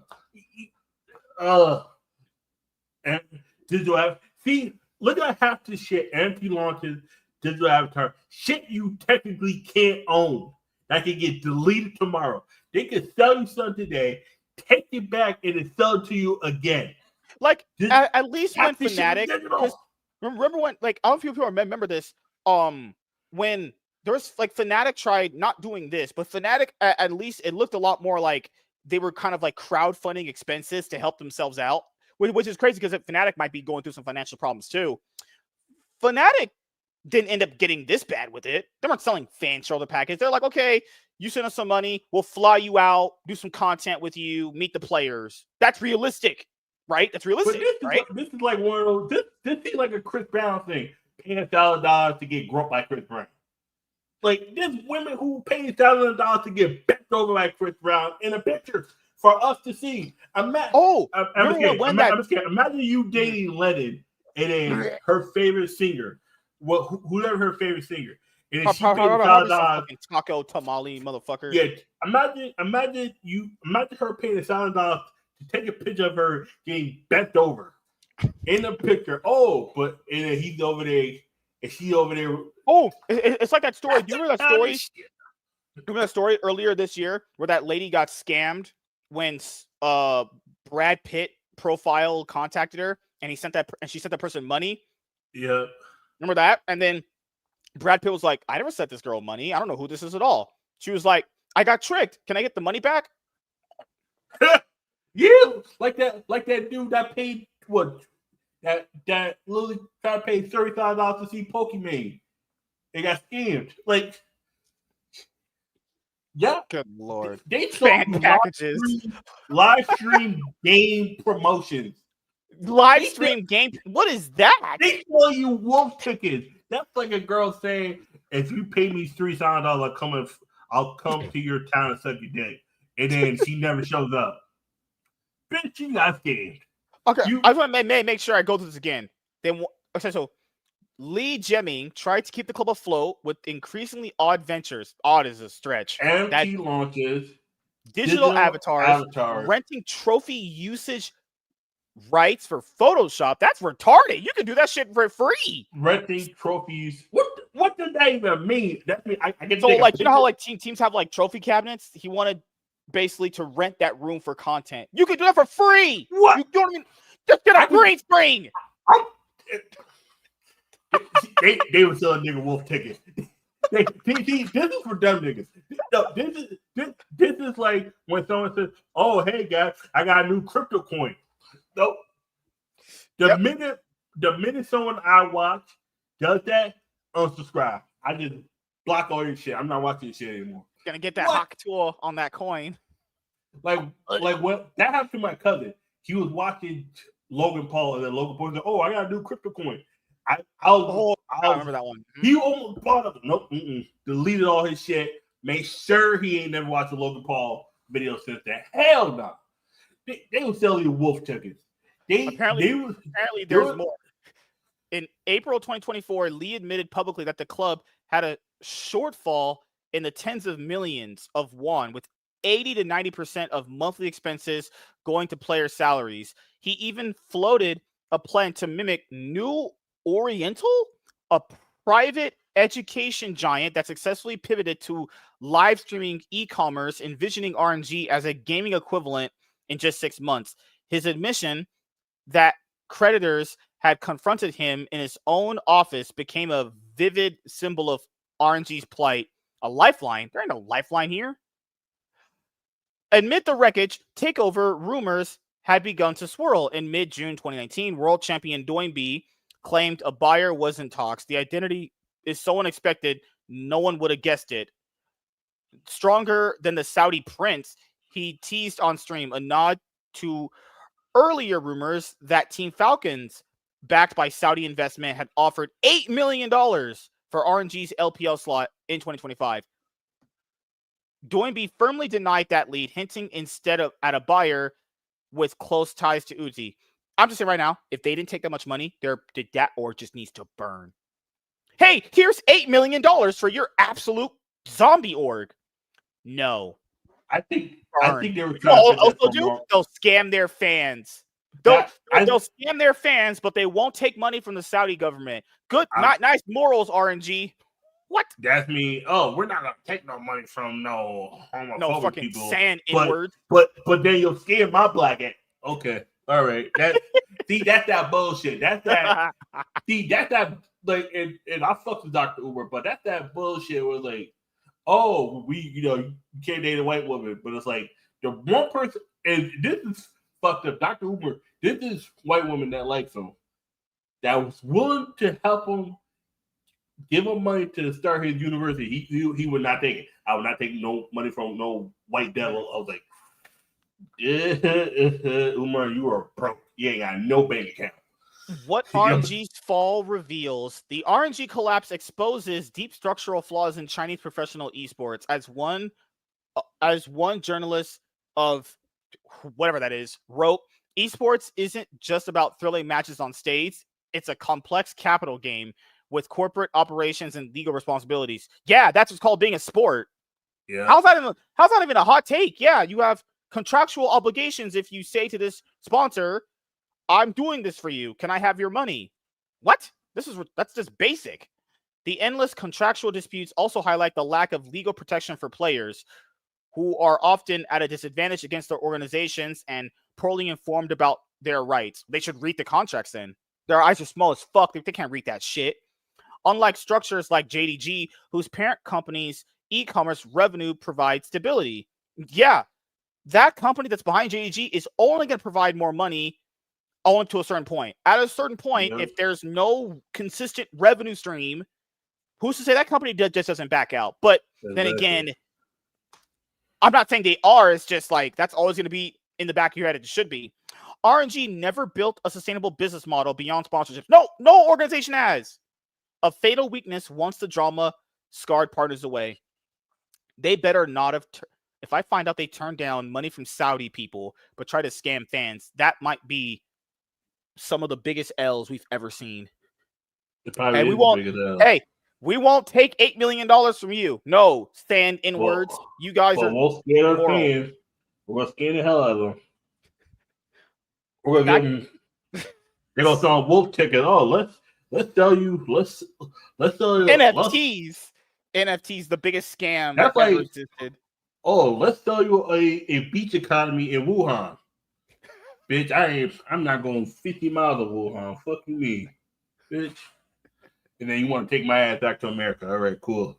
That's how 2020 happened. Fuck you mean. This is Oh God. And now we're gonna talk about RNG's cooked. That org's gone. I'm calling it right now. That org is either gonna be gone at the end of this year or at the end of next year. If that org is finished. I'll say this year. Because if they were selling this year, the Saudi bag. This org needs to take the Saudi bag. I don't think they're gonna take it. I think they got another bag. No, this call that motherfucker up right now and be like, you got to. This is what I think is gonna happen. I think Riot's gonna buy back the slot. I think I do not be surprised if RNG and OG are not here by the end of this year, and there's no new team added. People are like OMG have legacy. They haven't been to Worlds and 2014. RNG has legacy, and they about to get deleted. RNG has won 3 MSIs, and they about to get deleted. You know what's crazy? OMG, the last time they were at Worlds was when I first started watching League competitively. That was in 2014. OMG hasn't been to an international event. People's like, but they were at Rift Rivals. They have not been to an international event in 10 years. It does not matter. Rogue won the split, became a new team, went back to becoming Rogue, and then got deleted in 3 years. I'm telling you right now, RNG is about to be deleted out of the system. They might not even put a new team in that slot. Right might be like LPL, 16 teams is too many. We're cutting you down to 12. That's what I think is going to happen. I think I don't know. Within this franchise, I think they still have that old revenue sharing system like the LCS did. So if Riot wants to make some cost-cutting measures, remember, they already took out the LPL English broadcast. Those fucking weirdos with pronouns in their bio. You should have your fucking jobs gone, fucking weirdos. Come on. They already took away the English broadcast. Yep. Rare Adam is gone. To be fair, they never offered jack shit to anything besides being ass. Yeah. I'm calling it right now. Them always having 17 teams was stupid. But they were like, oh, but we got venture capital. The esports is growing. To 16, and they went to 16 teams. And then don't forget, they already got relegated. They were relegated to LDL. That means there's technically only, right now, there's only 14 teams. It should realistically be 10, for being honest here. That's what's going to happen, but they have to do it. There's technically only 14 teams now because RNG is relegated, as well as ONG. They have been relegated to the lower. I'll tell you right now, that was Riot's way of like, all right, cool. We need you guys to get down to 12 teams. You're down to 14. They're going to take whoever's the bottom 2. Don't be surprised if they're gone too. Right? Yep. Tell you right now. This is why they're splitting up the teams in the group the way they are for the Easter team. That team Rise, do not be surprised if DN Freaks ain't here next year. Do not be surprised. Yeah. Oh, DRX won Worlds. Doesn't fucking matter. That might give them leeway. Well, DRX might be a little bit safe because they have that bank sponsor, but keep in mind, I want to tell people this, by having these big, even big naming sponsors, like Team Liquid had a big naming sponsor. That motherfucker posted a gif of the bombing Hiroshima and Nagasaki, and boom, pulled out. Woo! On didn't even entertain finishing the rest of the contract. And the fucking thing is, it wasn't even. It was a whole. That wasn't a League of Legends issue. That was a League of Legends player. That was just a fucking Brazilian guy on the Rainbow Six team. Yep. And I can't believe remember when we read that article? It's like Team Liquid's esports players posted a gif of Heroes. What? The Hiroshima and Nagasaki. Yes. And I was like, they did what now? And he posted it to the Japanese team that beat him. Yeah. What? And then I'm thinking in my head, Honda was trying to get the fuck out. That's like when your girl try to break up with you, but she wants you to be the she doesn't want to break up with you to be seen as a bad guy. She wants you to force her to break up with you, and then boom, that's like when you go off on a rant and like, oh, okay, I can finally break up with you and fuck Johnny from down the street, and it's like, damn, Honda wanted to leave but couldn't leave because it would look bad for them. Yeah, so they had 2 more years left on their contract, but they just used this to get out. And I'm not saying they weren't upset. I'm not saying they weren't, but they did use this to get out because Steve had said they had a great relationship. And keep in mind, if they had a great relationship, okay, you at least give them a chance. You should always function.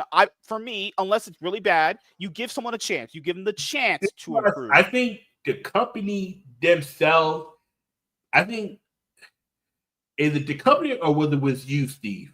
Because sometimes people can fuck with you but do not want to be here anymore. I've seen a girl be with the guy because she likes him, but the situation was not working for her. In this case, Honda be like, you know what? We like Team Liquid. We like Steve. He's a good owner, but we're not making no money. There's no benefit from being here, but we're going to play out this contract, and then we're going to leave. Oh, bomb. Oh, we're gone. Boom. Ejectocito, cuz that's what he did. He was in the car, hit the button, slide out the window. Gone. Motherfucker went out the plane head first, no parachute. Now we're going to get to the other big drama here with the 100 Thieves in just a second, because we have to talk about the thing that Chaz wanted to talk about when we were talking earlier today, the format. So now we're going to talk about the LTA 2025 North Split 3 format is trash. This format is awful. Not actually just straight up bad, awful. This format is terrible. Even APA's mom said the format is bad. I know that lady don't know jack shit about League. Don't know shit about League. But if a casual person like that can identify that the format is this bad, it's bad. Like they try to. I'll say this: the format did incentivize some trash talk when they had the whole banners and shit, and they try to trash talk. These players aren't like that. These guys are not trying to build their brands. These people are literally socially retarded weirdos. Speaking of Shaden being a socially retarded crackhead using weirdo, that guy I'll say this: Shaden might be the most unintentional, funniest crackhead, socially retarded idiot I've ever seen. On the broadcast, remember on Saturday when Dick were playing that horrible fucking series? Oh God. Peak League right there. That's one of the worst series of the year too. Dick versus DSG last week. His comms were, when they were losing, he said, "Give them cancer." Then they actually aired that on the broadcast. A player just saying, "Yeah, give him cancer, give him cancer."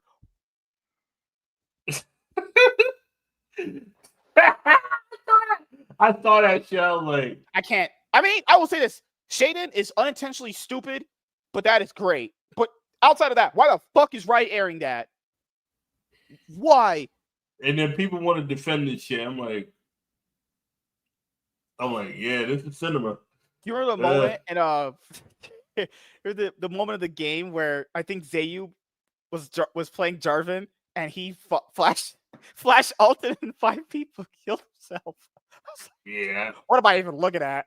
What am I even watching? This is one of these badass teams had a win, and unfortunately it was DFG. And Toad's like, our first win, yay! I'm like, perfect. Just they got their first win in like week 3 of summer. That is bad. Honestly, just make this 4 teams, get rid of Team Liquid done, because we tried. We were like, okay, they got a break, they got a new jungler. You can have a honeymoon phase, because usually when you get a new player, you can have a honeymoon phase. They didn't have a honeymoon phase. Now Yuji went from doing what you said last play. He was trying to make some plays happen. He was trying to do some stuff. Now he's just playing conservatively, scared to make any mistake. No, the issue. The issue is with Yuji. This is a team that's broken. Go back and look at Team Liquid. That team is broken. I remember David, the one to see super fan. He was talking about getting rid of Impact. I agree with him. I agree with him. Yeah, I agree. And he said, "Oh, I would get rid of APA. APA needs to be gone too. APA needs to be gone." APA is about the same level as Palafox. Like it getting rid of him is I mean, if you can find someone better, sure. I agree. I think that you should go. I want to show you guys something in this game. There's something in this game that actually gave me AIDS. You got one import slot because Core JJ is banned for not having the import anymore. Oh, Core JJ's been here longer than some of these players been alive. Oh, like, this is where I know the game turned. I think Shaden stole the Baron. I think he did. I think this is when he stole the Baron. It did do shit with it. Kaney, yeah, he got the charm. Chunk got Zayu. And then right here, Shaden's like, okay, I can get the Baron. Yep. Jesus Christ. It just died immediately. He's like, guys, I got the Baron. I'm gonna go do some crack with R. Kelly behind the back alleyway and suck his dick. Fucking loser. There's a moment in this that actually gave me peak AIDS. Did need to get rid of Isles. Isles is so garbage. Isles is actually trash. Jesus. He out here talking. I don't know who's more useless, Tomo or Isles. I would say Tomo proved his worth by going to 100 Thieves last year. Oh, Isles. Isles was like just 0-4-1. Look at okay. This is the moment I lost faith in this team. Look at what Zayu does. Look at only what Zayu does. Zayu's gonna do it right now. Okay, Zayu's gonna pull off the Otacon. Okay. Look at what Zayu does. My mind's telling me no, but my body's telling me yes. Yes. And then they just give him Why did you do that? And then he steals it. Ah, fuck. This is not real League of Legends. I feel like even this like and then they don't even get the dragon. They lost 3 objectives. Lost 3 objectives in the same rotation of objectives. And they lost won. Baron, Otacon, then Dragon. And the fucking part about it, they still won because they still won every team fight because Dig is just that bad. Yeah. This is the last game to end off the week. This is the last game of this phase. And we're in this.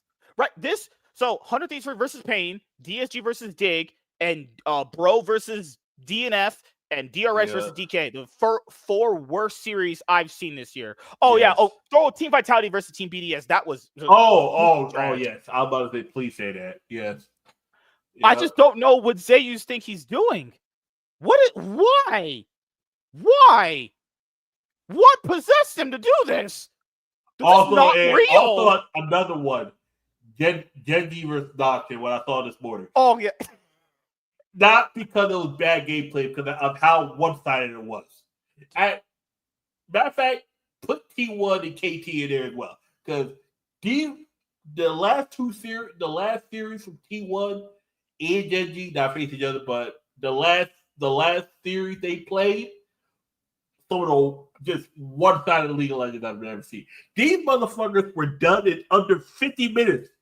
That game's series. If you watched, you woke up and was like, let me see my team win, you was gonna see a bloodbath. The sad part about this was this is why I tell people, do not watch LCK in the morning. Just watch the VOD or watch the highlights. Because I'm telling you right now, it is some bullshit. Like, series-wise, it was entertaining, but Jesus not DSU versus Dig. That's AIDS. No. Okay, not the. Oh no. That was some more bullshit. That was like 3 games for this. We didn't win anything watching that series. We legitimately, I don't know what we won watching that. We won. And those captains are so full of shit. That it was entertaining. See, this is why when I say the LTA South can actually beat the LTA. If you put the bottom 4 teams from LTA South versus LTA North, it'll be a lot closer than you think it is. I think LTA North will still win, but my God, it'll be a lot closer.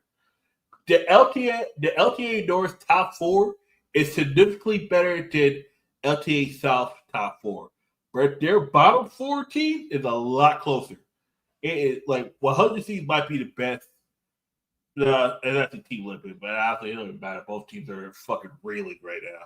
I want to show you guys just this. Go back. This is the peak comms from Tomo when they were playing. I think it was game 1. I think it was, or it was game 2. One of the games. This was the comms from. Tomo. This one. Yes. I was watching. I was listening to this shit earlier. Oh my goodness! God damn it! Whatever. It's fine. We're almost there. One sec. Way that Rahel can do anything in this fight. I mean, the odds were slim regardless. Slow down. No one talking, brother. No one talking. What are you doing? Slow. Wait. Just wait. What? Wow, that's some good comms. What? That's some good comms. Nah. God, goodness gracious. Too fast. I just feel bad for Tomo. He carried 100 Thieves in one of the worst seasons. Yes. Yeah, we're gonna go over that. Yes and no, kind of, maybe so. We'll have to go over that. This guy shouldn't be a pro player, but a traffic cop. Yes. Shaden out here on broadcast saying give him cancer. He can't say what he's. Shaden on his stream says you're a PDF if you start feeding. You can't say that. You say that to someone in real life, they'll beat you up, and by beat you up, they'll stomp you the fuck out. Yeah. So don't say that. Man. So the format of the LCS is so bad that it went into a tiebreaker scenario. Oh wait, it didn't. You know what it did? So it went based off of strength of schedule. Yep. So FlyQuest and Cloud9 went basically perfect. Along with Charbellion. No, Charbellion, they lost one game to dig. Yeah. So they're locked in a third. Pretty much, there's some... How do I even start it? There's so much bullshit with this format. So we'll start with the top teams and we'll work our way down. Okay, so what I just said, FlyQuest and Cloud9, undefeated. So instead of playing out a best-of-1 tiebreaker to see who gets first, because they're both even, so we just play one game. Whoever wins, you get locked into the seed. To be fair, they're both guaranteed top 4. They're both guaranteed double elimination anyway. Yeah. But you get a choice of, team of who you can actually pick, right? Easier pick. You can pick between playing Team Liquid or Shopify Rebellion. And it went by game score and match time. Why? So Cloud9 had a few games they won a little bit more easier. So here's another big problem about why this format is bad. So David pointed it out right here. Cloud9 now get first seed and their choice of opponents going into playoffs despite FlyQuest winning split 2, going undefeated in split 3 so far, never getting a say in who they play, not even getting a chance to play for it. You can't make this up. It feels like it just feels like at this point the people who run the LTA just want to do the most absolute worst formats on the history of in the history of the fucking League of Legends game. Yep. This format is trash. They have a problem explaining it to Jat on pros, can't even explain it to a point where the pros can understand it. He explained it and Inspires just look at him like, oh, okay, we have to just win. Fuck. Yeah. Fuck. Yes, Inspired. What a great take. You just have to win. No shit, buddy. Good Lord. And his bias, he can't control anything. All right, cool. Let's just play. All right, fine. Yeah.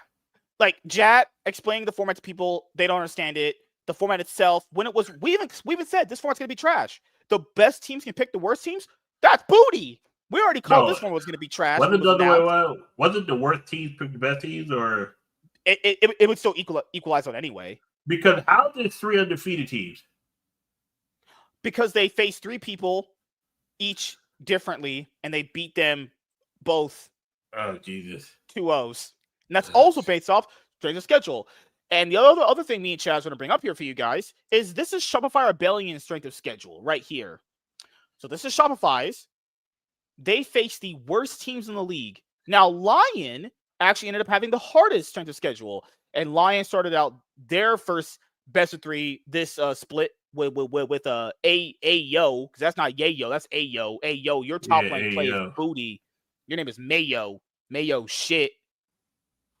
So the format panned out where you have two teams at 6-0. Play then but why is Cloud9 first then? But FlyQuest, that means you just have two teams first then. How do you have two first place teams? That's how numbers work. Exactly. How in the world do you have two first place? That's literally not how that should work. Then Shopify Rebellion, they went 3-0. They lost 2 games. Look at Shopify's Rebellion strength of schedule. Dig, DSG, 100 Thieves. Pal Fox called 100 Thieves the worst team in the league. He said Dig were also bad. Yeah. He also said DSG were bad. Just so happened they got the 3 worst teams. How does it even make sense? Lions schedule. Cloud9, Team Liquid, FlyQuest. They actually straight up lucked out and got the best teams. That's just bad. That's so fucked. God damn. Dig. Shopify, Cloud9, DSG. Dig, whose only real opponent was Cloud9.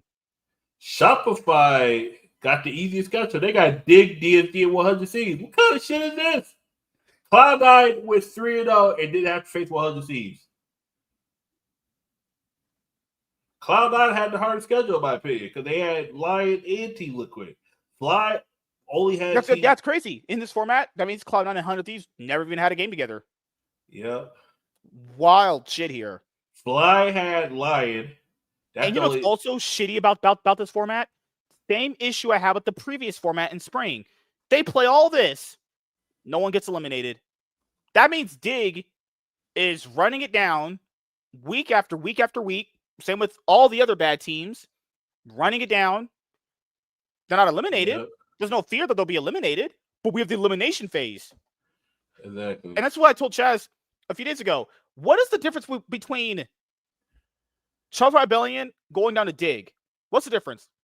It's literally FlyQuest, Cloud9. If you're doing a tier list, FlyQuest, Cloud9, A and B, and then just the rest. Bullshit was what I would call that tier list. The way these teams play right now, there's no difference between where Shopify Rebellion is at 3rd and Dig is at 7th. And keep in mind, since the format is so bad, how is there 2 7th place teams? They both went 0-3 drop, 1-6 game score. Wow. Just unbelievable shit here we're doing. There's 3-0 teams. Then you just have Liquid. Technically, Cloud9 should. It has to make sense why Cloud9 faced the only team that, like,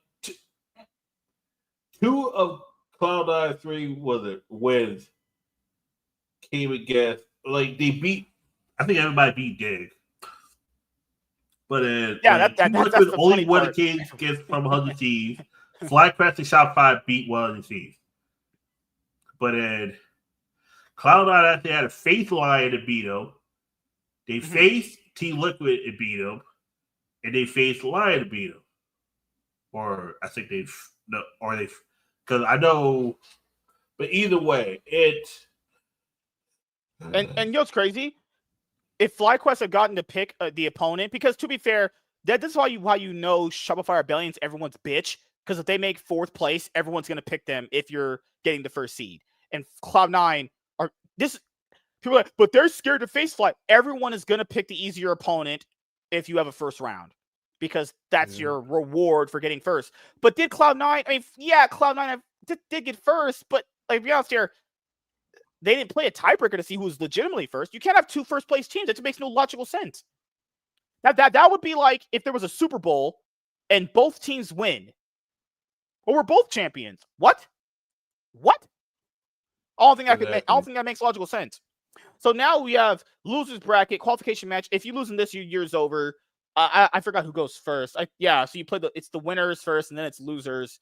So C9, Shopify Rebellion, then it's going to be whoever decides. So that's all winners bracket. Then losers bracket is played out later on. Who knows when? Who the fuck cares at this point? This is LTA. Then after this elimination phase, this is literally playoffs. Then we bring the Brazilians over and we have the LTA Championship Showdown. That's what will make this format more exciting. Putting Brazilians again. Damn.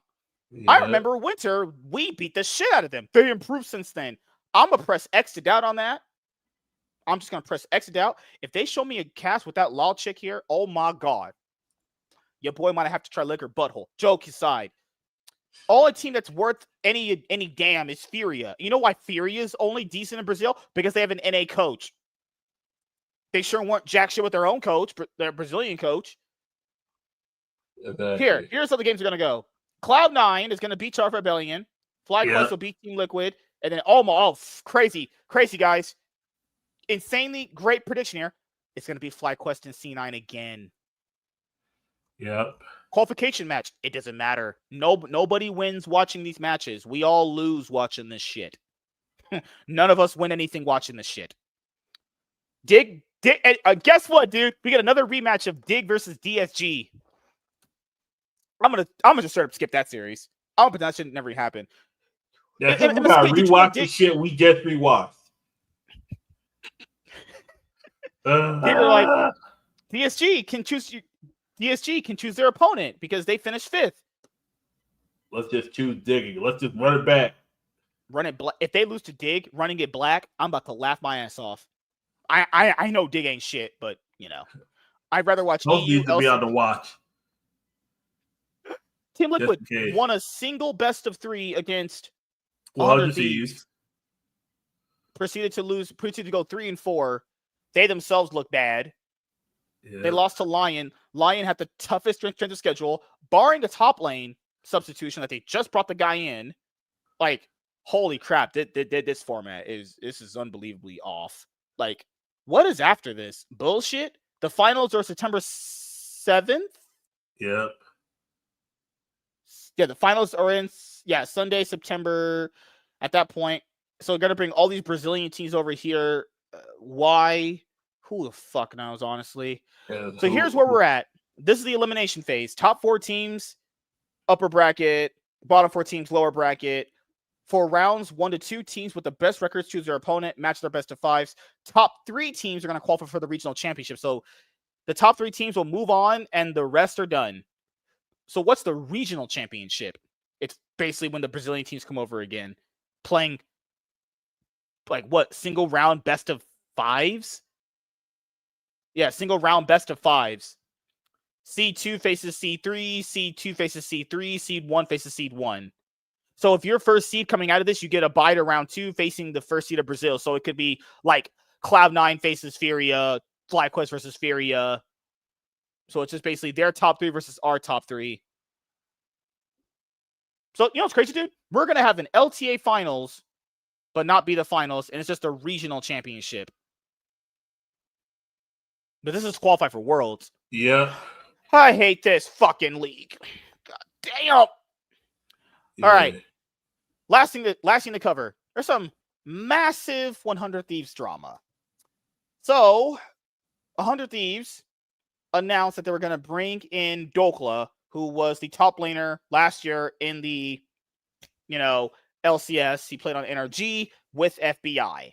And Golden Glue had highlighted on Twitter that Dokla was brought on to give the team more flexibility as a positional coach.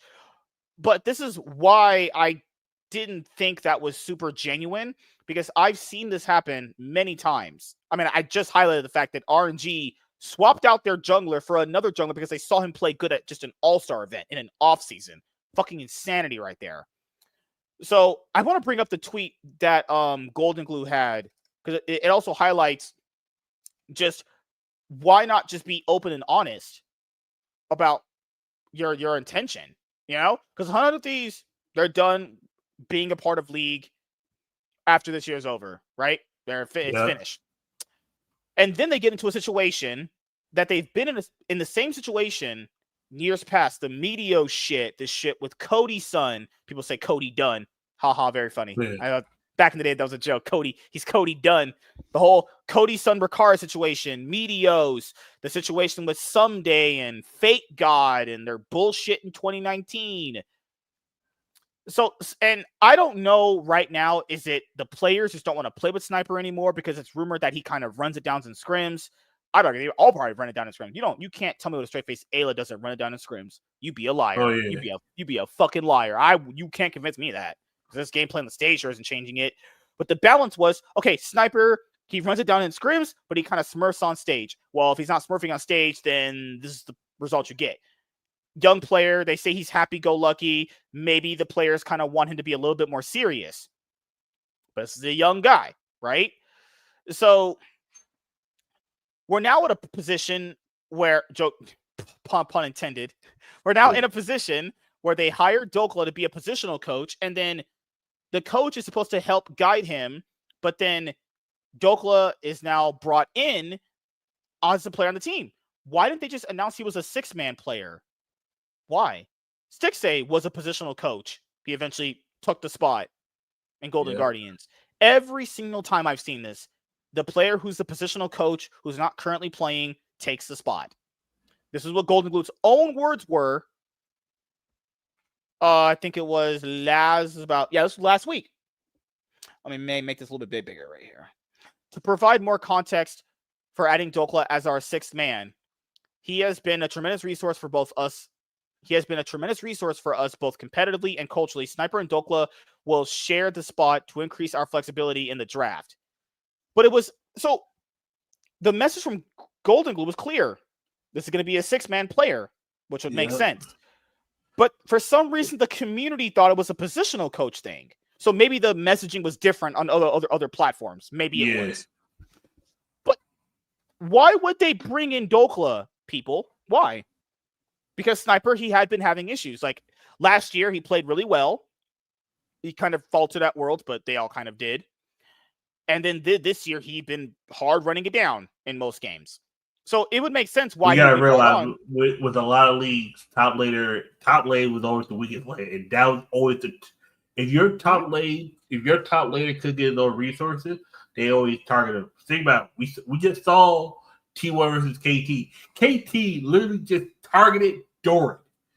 Like think about if that was KT versus one of the teams.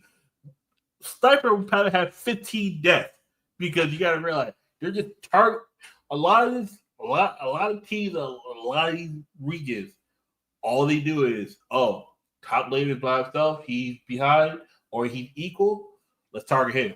They're sending 3 to 4 people to take out the top laner, and they'll let whatever other lane burn to the ground. Top lane is in the bot, send 3 people there, let the top lane fall. Top lane is in the top, let the bottom fall. And part of it is Sniper's limited championship. Well, also, this is a meta where the top laners are weak as hell. The top laners are just like even body bags to be thrown into a team fight. Think about it. Keen out there only look great because he has a deep champion pool and teams can draft. Like teams in the LCK besides T1 and I know people have shit. I know people that blame Golden Glue. But I just want to point out that I know we had read his tweet last week. I remember he said it was going to be a 6-man. So I don't know where the communication fell through, where people thought he was a positional coach. Maybe it wasn't the content because they released a video where I hadn't watched that video, but maybe that was originally that video, what he was. I think that was the title was supposed to be positional coach. But even you said it, I was like, that seems a little weird because you're getting a position coach just for top lane. And he also got a positional coach. At this moment in time, at the very last minute.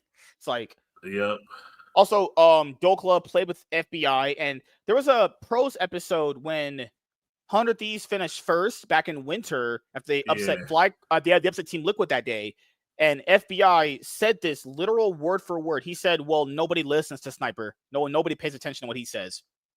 Now, when you're winning, that's just kind of fun, witty banter. But looking back now, it's like... Remember, they usually tend to mute them. Like, if the same thing with APA, they tend to mute them. Like, in chats. Or APA will get muted in the chats. And so it could be a situation where the players just gave up on him, which is so weird because I better not hear a story that Ayla gave up on a motherfucker. You catch me hearing that story. Oh, we roasting the fuck out of that dude. I think gave up on someone. I think FBI would have someone more experienced if Sniper wasn't as experienced. I think it was one of those things where if you go back to last year and you don't hear that, I think it's because of the FBI. I think it's the FBI. I think FBI might have been the problem. And the fucked up thing about it, they got FBI got worse. They had Meech. They were you had no. Yeah, you had to get rid of Meech. He was just not it. He just wasn't. Yeah. The issue with Meech. The issue with Meech is he had the talent, but it's the same thing I said.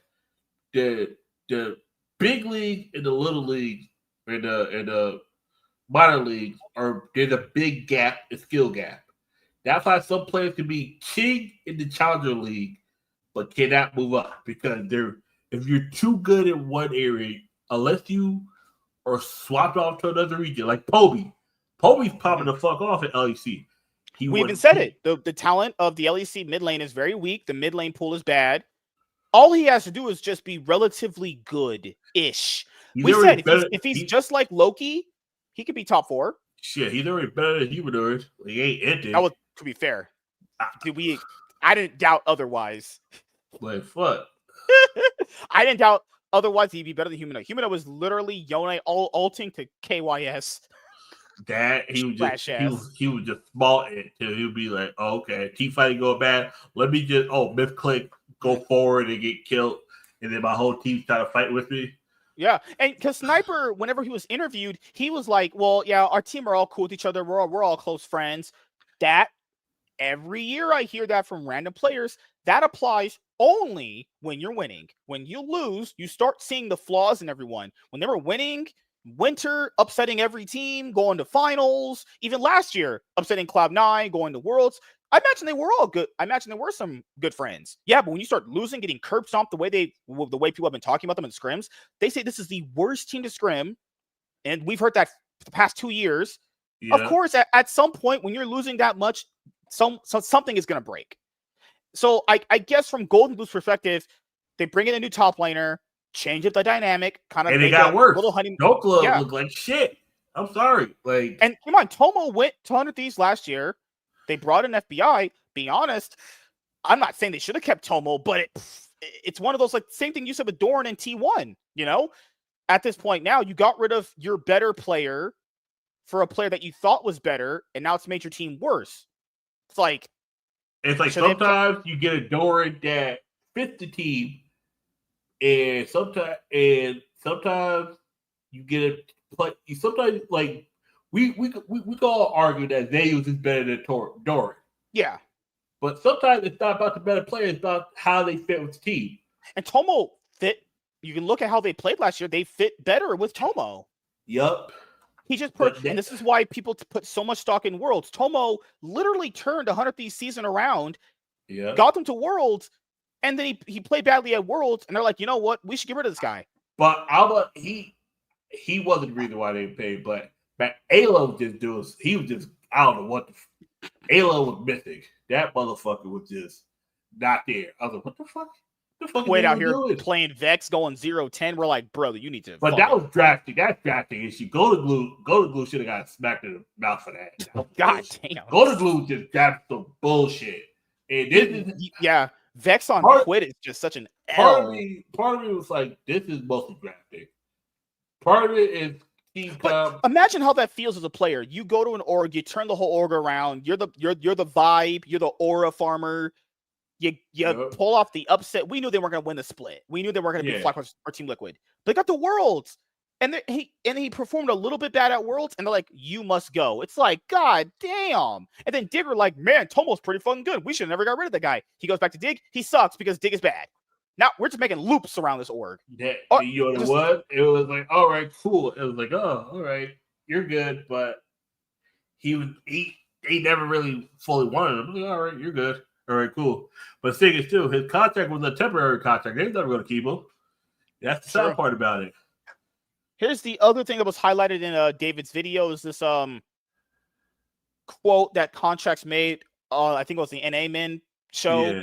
By the progressive liberal FAG Ars Goyle, that fucking ragged rigger. Shit. Good Lord. Contract said, and I quote, "To be honest, I'm friends with all the people at 100 Thieves, but I think it's just such a questionable roster move. It makes no sense from an outside perspective. Honestly, I dislike the way it was handled. I feel it was very unfair to Sniper. From the outside perspective, I mean, if you look at Sniper's gameplay, I don't think it's that questionable. I think it's only questionable from an org point of view that part of me, Mhm. real quick, because before you finish your point, Yeah, part fine. of me was to think maybe Sniper went to the wrong team. We gotta realize. Someone said it.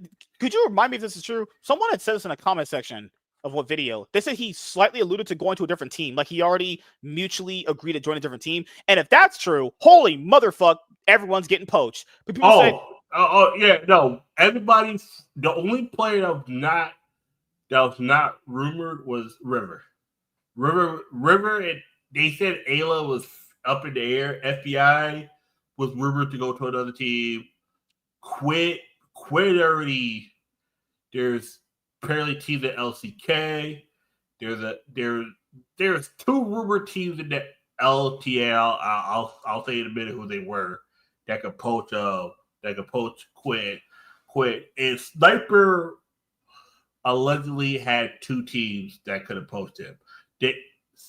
Sniper was the trickiest one because there's with him, one of the teams that Sniper could have went to might not even exist either. And the sad part about it is Sniper almost wasn't out of 100 Thieves, even though he was in the academy. There was another team that he kind of should have went to. Like, the issue is this. He went there right after that tumultuous season they had.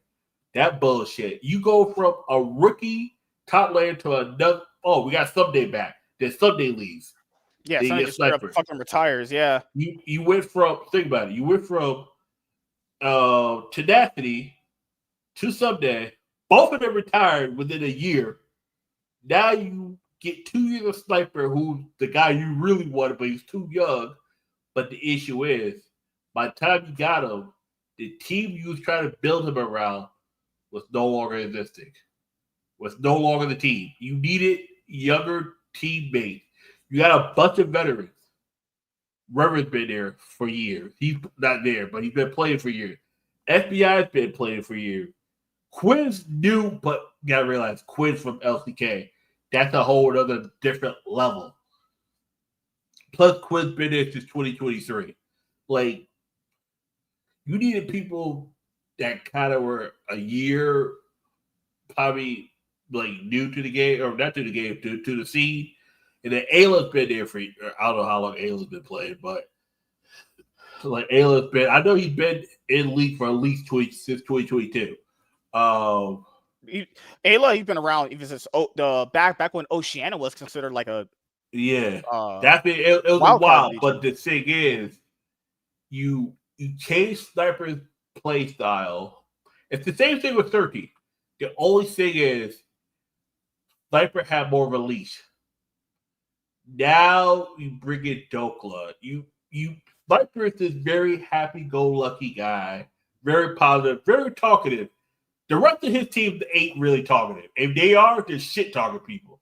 Sniper doesn't shit-talk people. FBI does. But FBI is the guy who's the old veteran, but you ain't really been good in years. Your last good season, honestly, was RNG 2023. That was it. You was trash in 2024. You was trash. I'm sorry. You was some dog shit. Like the other thing to bring up here is when it comes to their gameplay now. Yeah. If someone considered them the worst team, fuck. I mean, there's DSG. Between them and Dig. Between 100 Thieves, DSG, and Dig. That's it. DSG got to win. DSG can't be the worst team anymore. They got to win. Until they are eliminated, DSG is better than these two because they've got to win. Yeah. Like, I mean, they beat Dig, but do you think they can bounce back and beat Lion? Because right now they have to win every series to finish third, and then they can be in the regional championship. No, they won't even get that far. I'm surprised they even take a game off Lion. I think this team doesn't want to be together anymore. I think the coaching staff has given up. I think the org has given up. You gotta think about it. This is what I knew the team was done. When they got that note that there will be no 100 Thieves next year, that's because all these players had to start looking for new teams now. They have to get verbal agreements now for whoever's going to be playing next year. Because you guys and that's the thing is, if all these players have verbally agreed to playing on other orgs, that means they got poached way early on before the season probably even started. So now it's that thing that Double have said before. They were getting Brox and they had to play with Churnfire back in 2020. Is this even real? Why are you investing? But you got to think about this also. You went into this year knowing this could be your final year. You got a new guy who's this nice top guy. You do well in the spring, but you miss out go to first stand. Or not spring, winter. You miss out go to first stand. But you finish second. Everything's good. But there's something looming. Spring is when shit gets really bad. Scrims must have been going absolutely terrible because they were playing bad. You start to realize it sounds like they're going through all of these hurdles very late in the year, and it's not enough time to get over them. Usually when you when you have these kind of hurdles, you want them to happen at the beginning part of the year so you can fix them toward the end part of the year. But it feels like now it's the opposite now. Yeah. I'll be like, after watching their games, they have no identity. Like there's no identity cohesion. Because there's no team. It's 5 players playing League of Legends. This ain't a team. This is a team that's lost face to each other because they're already looking at 2026. Sniper is trying to be happy, knowing that no one fucks him. Now his mental is broken because now you got bench for the guy who's supposed to help you. You thinking, this is what happened to me when I ended up getting less and less hours, but then I stayed the restaurant, and then I ended up still not getting more hours. This is what happened. He helped practice with the guy who's going to replace him, and then you get replaced. That happens a lot. People tend to train the person that's going to replace you. You don't even know it. You think, I'm doing a good job. Our team's bad, but it's not because of just me. But they might be singling up. You're the newest guy. You might be the happiest person, but everyone else here is depressed. Quinn is even starting to seem a little depressed now. He was happy-go-lucky. Now he's a little depressed. Like, this is why I want Sniper. This is why I'm kind of glad Sniper is not on the team. Now, he might be sad. He might be depressed. And that's how, he's no longer happy and perky. Bringing back FBI was a fucking mistake. FBI was good on 100 seasons when he was there, and then it showed later on him and Huhi were starting to falter toward the end. Yeah. They peaked in 2021, and then it was downhill from there. The synergy between FBI and Huhi fell apart, and now the synergy between him and Ayla just isn't existing. It was never there. It was never there to begin with. They just played some decent games and happened to luck out. FBI again wanted stuff one way. Ayla sees the game another way. It's the same thing with FBI and Huhi, but Ayla's much worse than Huhi. Someday it's just Sniper, but less talkative. Because someday, how many times it's not someday out here gets 3v1 ganked? It's the same shit. It's the same shit as 2022. You saw the motherfuckers when they came in second to Cloud9, and then they had the world's reveal. Not one of the motherfuckers said, you pull that video up. Pull that World 100 Seas World 2022 video up. Them motherfuckers, not one of them motherfuckers was like happy. Abadagi just sitting there, he's pissed because he don't even get top 3 team. He out there, what the fuck?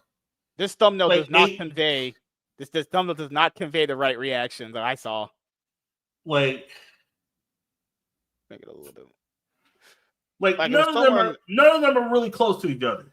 Like Closer sitting over here. Abadage is just there. He just known the fuck out. Close just like chatting with. This is the last time this is the last time we saw Nate Shot with the team. Yeah. He stepped down as CEO after this year. This 2022. Yeah. Yeah, I thought it was 24 he stepped down. Or it might have been 23. But I know this was the last time he was with the team. The last time the team made him proud.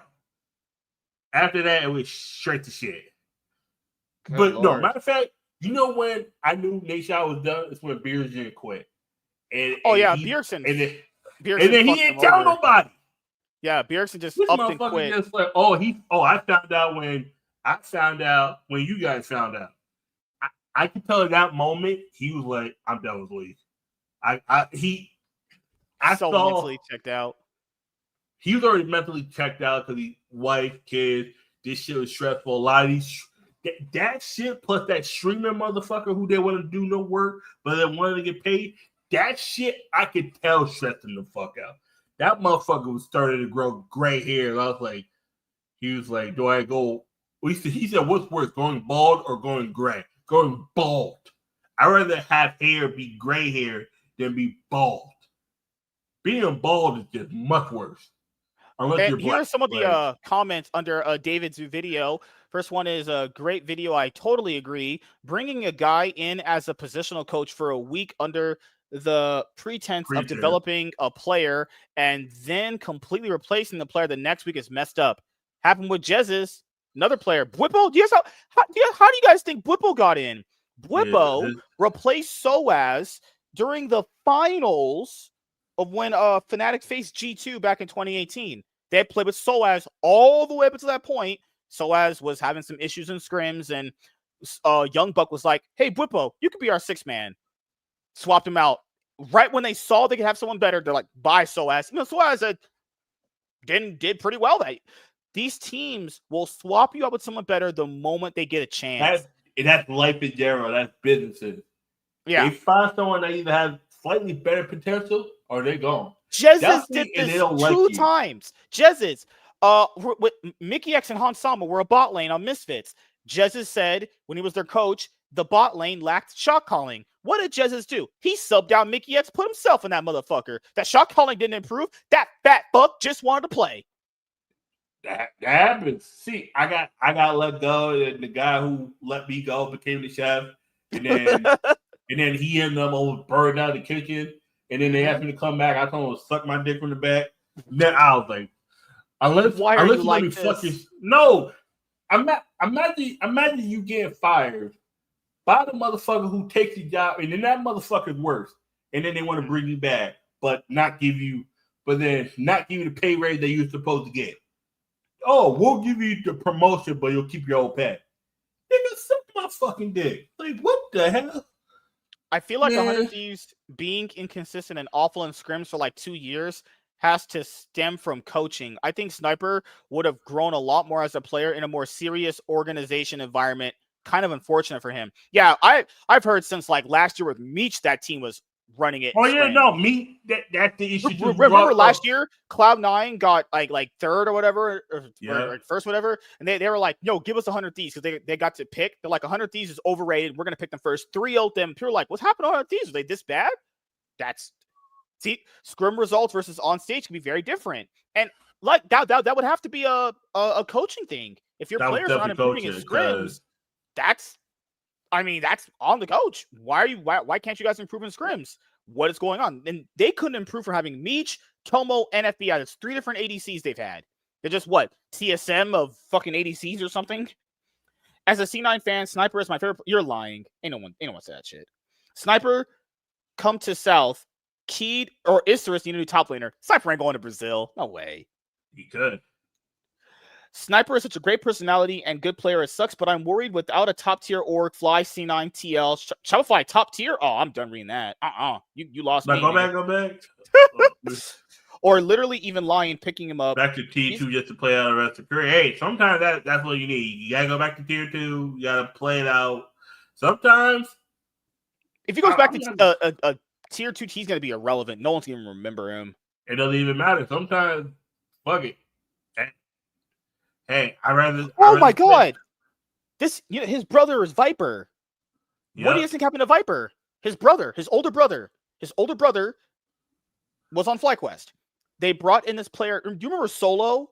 Yeah. They brought in Solo as a God. positional coach, sixth man. Guess what ended up happening? They played with Solo toward the end at Worlds. They played with Viper one game in the playoffs, lost with him, and then played Solo throughout the rest. I've seen this situation so many times. His own brother went through the same shit. Yeah.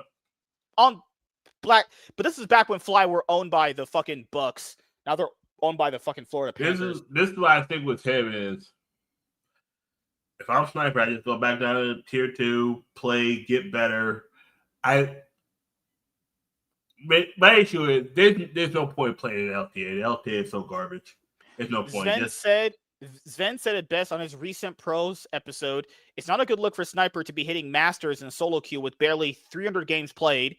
He has not earned any benefit of the doubt, does not bode well for his prospects of getting picked up by a team next year.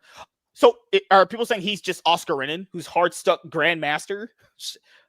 I'll be honest here. Is there a difference between Oscar Renan and Sniper at this point? That's funny coming from them because you ain't much playing on ADC.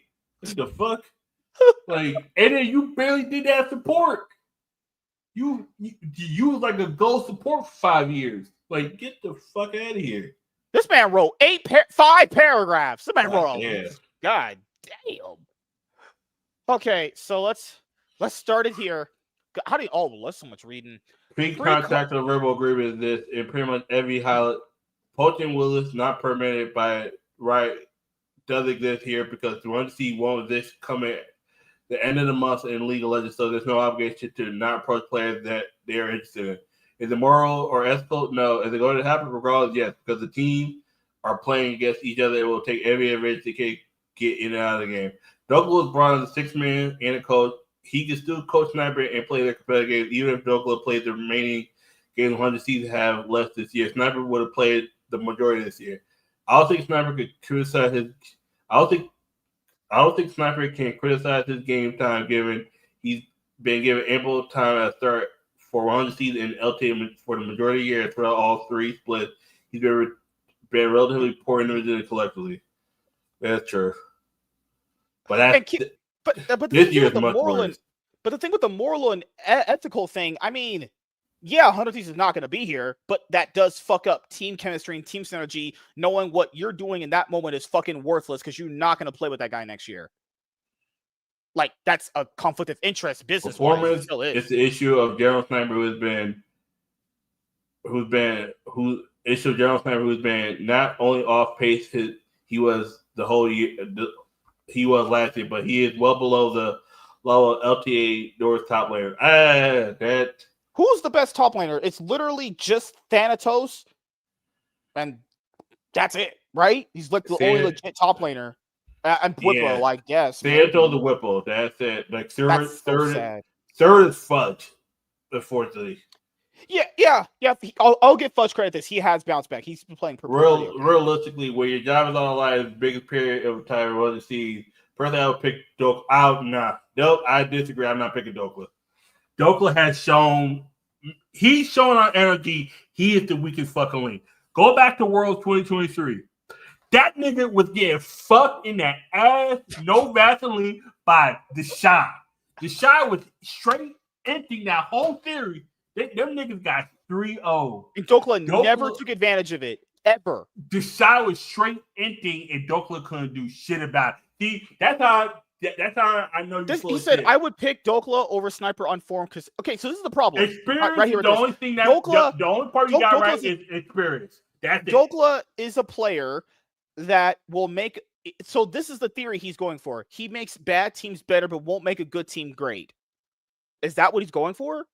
Because Dokla's not that big of a difference maker. Nope. We saw it this past week. They lost to Shopify, guys. Shopify only played bad teams. That's it. Yeah. I think it isn't for a team to pander to a single player. It's up to Sniper to perform, to claim his place on his team and in the league. No one disagree with that. That's a fair assessment. I think mental shouldn't be a question for professional League of Legends. If there's a mentality issue, then the player should have been vetted out before signing a big contract. That's a you thing. If you yourself don't understand the magnitude of what you're signing, that's a you problem. No one forced you to sign a That's contract. a team problem too, because that's a status thing. Teams go through a process. That's a team problem. That's not a sniper issue. That's a team issue. You knew this kid was 17, and you was trying to get him on the team since he was 15. Yeah, the same thing with Team Liquid. When they brought over Yuji, people were like, but he's making all these mistakes. You knew that bringing in a rookie jungler. That's going to happen. Yeah, that's the same thing when you was having sniper train with freaking Tenacity 2 years ago. Oh, like, God. the fuck? I appreciate he's still considered to be young, but if it's enough to startle you or throw you off, then maybe the competitive scene isn't for you, where week in and week out, you will face adversity both inside and outside of your organization. This is not a for fun competition or organization. I mean, every LTA team is pretty much for fun. This is a for fun region. Jokes aside, if someone doesn't turn up and perform in any job, they face replacement and sacking, termination of contract. Just because someone is nice or has a nice personality doesn't mean they escape the woes of poor performance, both team and individual. I would agree with you. I'm gonna tell you why this is bullshit. It's half and half. People do kind of get to skate off of being nice. I understand that. That is agreeable. I understand that. But the part he missed, and he wants to say a performance, everybody in top lane across just League of Legends, quality-wise, has fucking dipped. Broken League look like shit. Oscar is big shit. Merwin is trash. Merwin's fat. Kana is damn near the best player on Kana, PC. a player who came over last year in the final split, didn't even play the game. Went up on stage, picked Renekton every game, just farmed. Just farmed. Motherfucker was so scared he never even used his W. Yep. You gotta realize, top lane, a lot of top lanes got nerfed. Top lane has become the weakest lane. And like that's why when Impact won the year he won MVP, or the split he won, that was even a surprise. Impact had to overperform. He had to. Top lane has got so weak. Has Sniper's performance went down? Yes. But when you look at every top laner in the LTA, there's only two top laners that stick. Whippo, matter of fact, there's only actually one good top laner. Fudge is right above water. Whippo is floating on water. Everybody else is below water. Treading below. Impact should have his contract removed after the way Thanatos beat his ass on Aurora. Yeah. There was a moment in the game. There was a moment in the game when they played when Thanatos straight up had 45 CS. Impact had 6. Yeah. How did you lane that bad? That is unacceptable. See, I'm not shitting you guys. He had at one point had 6 CS. Thanatos had 40. Thanatos knew. Thanatos is the only top laner in the LTA, I would say, is like, if you want to go by above sea level thing, he's the only one I would say is he's clearly the best. It's crazy because he's essentially beating on a bunch of bad people. Yeah, Whippo is like 30. Whippo is second by default, and Fudge is third. Fourth is whoever you want to flip a coin to. Fuck. You could throw Castle in there. Who the fuck knows? Castle is about fifth, like fourth, fifth. Like, I'm looking at the LTA top laners right now. Yeah. But like we got. Oh no! I would Sniper. We'll say fourth is Photon. I think Photon, despite big problems, has looked good. To me, it goes Thanatos, Whippo. I'd say the top between Photon and Fudge to be third and fourth. I'll put Fudge because he looks better with the team overall. But Photon fourth, Castle fifth. Yeah, this is a hot take. I'll put Castle over. I put Castle fifth. No, yeah, I'll put Castle fifth. I'll put 36. Sniper is seventh. I'll put Impact last. Oh, Impact should be 10th. Impact is a detriment to his team. Impact and APA. Team Liquid, you have two two things you need to do. Get rid of all that impact and get rid of washed ass APA. That's your two things.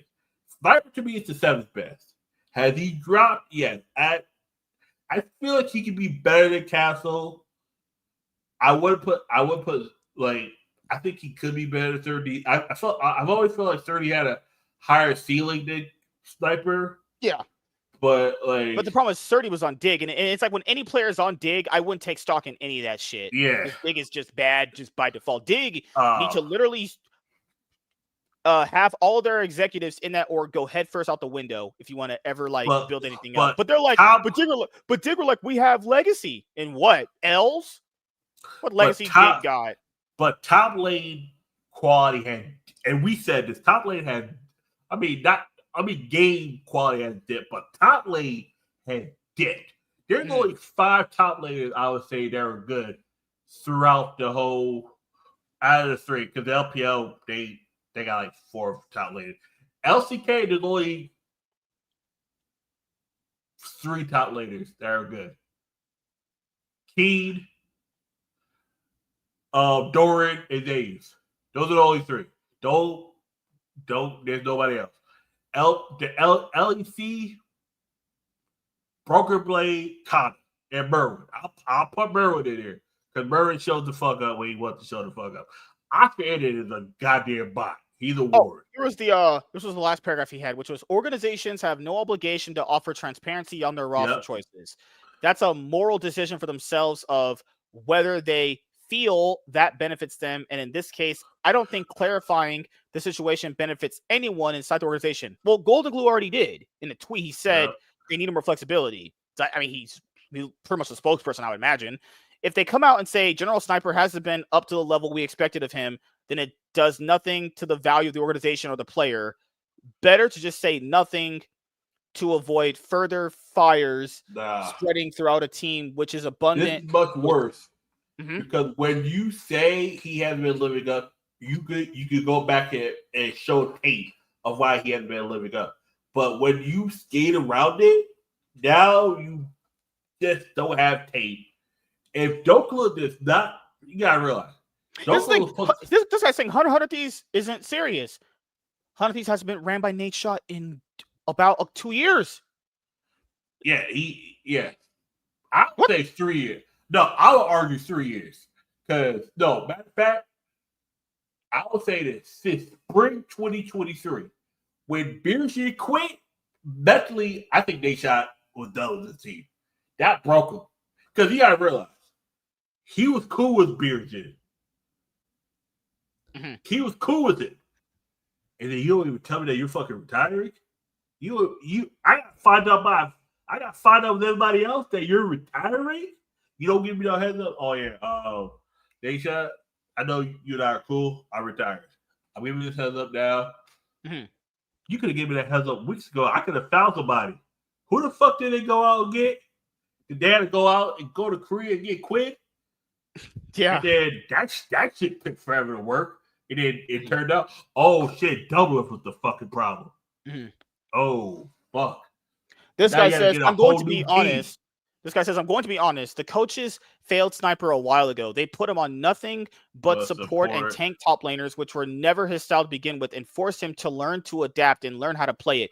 Being fair, you have to do that in pro play. You have it's not it's not like solo queue where you could just lock in Fiora and just, that's not how pro plays ever existed. But the issue is this.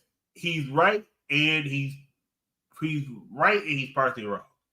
He's right in the sense you do have to adapt. But the thing is, too, if you know a player plays a certain style, you need to lead it to that first. You always try to lead to how they do it, and then you slowly adapt them over. I see in the script, he's trying to learn the new champions, but then the comps they pick would benefit him playing the style he plays, but then they want him to play a different style while the team's playing their style. It's like, and I knew from, and I got a hot take too. It's gonna sound a little spicy. But with Sniper, I felt after summer last year, this ain't gonna work out. He Well, yeah, you always have the sophomore slump, and it's one of Yeah. those things where that kind of play style he had, where he was just solo killing. People usually show that Yeah. kind of style. That's more like the solo queue way, but that usually gets very tamed in pro play because people figured out how to pretty much just neutralize that. Like, yeah, as a top laner, same thing. People say, but when Dig brought over Surdy, they made him play tanks. You have to play tanks, and it didn't work. Yeah, it didn't work. Yeah, people play a certain way, and that's the issue. With can't play tanks as well as carries. Like, no, guys, you know why? You know the fucking thing is in the Challenger League, most of the carries are top laners. Yeah, and keep in mind, go back and look at that. Sniper 30. It was always 30 versus Gary because the top lane, like 30 played damn near like an ADC in the top lane. But I got a hot take. And now they have Dokla as a 6-man. My biggest assumption is Dokla wants to play again and wants to be seen by other teams, so they're giving him the chance. But Dokla hasn't been good in a long time. Yeah. Even on NRG, he was never or rarely the reason they won. Yes. I don't even remember the last time he was actually good. Sniper, in all purposes, is just better than Dokla, and that game just shows it, honestly. Yeah, this is the thing. Dokla just wants to show that, hey, he still can be a top-level top laner. Yeah. Fine. That's fine. But the don't problem... do it at the expense of your player now. Now you're showing you don't know how to run a team. You're breaking the belt on one player. This player is no good. But I got a hot take. Yeah, go ahead. Go. 100 Thieves, and this might be a hot take now. Think about it. This time, though, the LTA has been shit for the last 2 years. 100 Thieves shouldn't have got the World last year. Like, Cloud9 shit the fucking bed. Like, 100 Thieves have overachieved. This is the team who they actually are right now. This is who they are supposed to be. This bottom team who has talent, but I don't think Golden Glue's the coach. They overachieved last year. Get to Worlds. That's why when they lost to R7, they lost to that. That was the real 100 Thieves. You had an overeager rookie top laner. You got an overeager mid laner that wants to just kill everything. You got a coach who doesn't know how to fucking draft. Like, no offense. This is the real 100 Thieves we're seeing, and they're ending on a whimper. This is a bad way to end the storybook. This is for League of Legends recently. It's always what movies have gone through now recently. What have you done for me last time? And this is the last thing that people are going to remember. Now, I do understand where comments like this are coming from. I think it's pretty clear. Sniper hasn't really improved since last year. Champion pool didn't improve. Couldn't play one of the most OP top laners in Rumble. Yeah, his Rumble was absolute dog shit. Team fighting wasn't good. It was pretty selfish player and not joining team fights at point.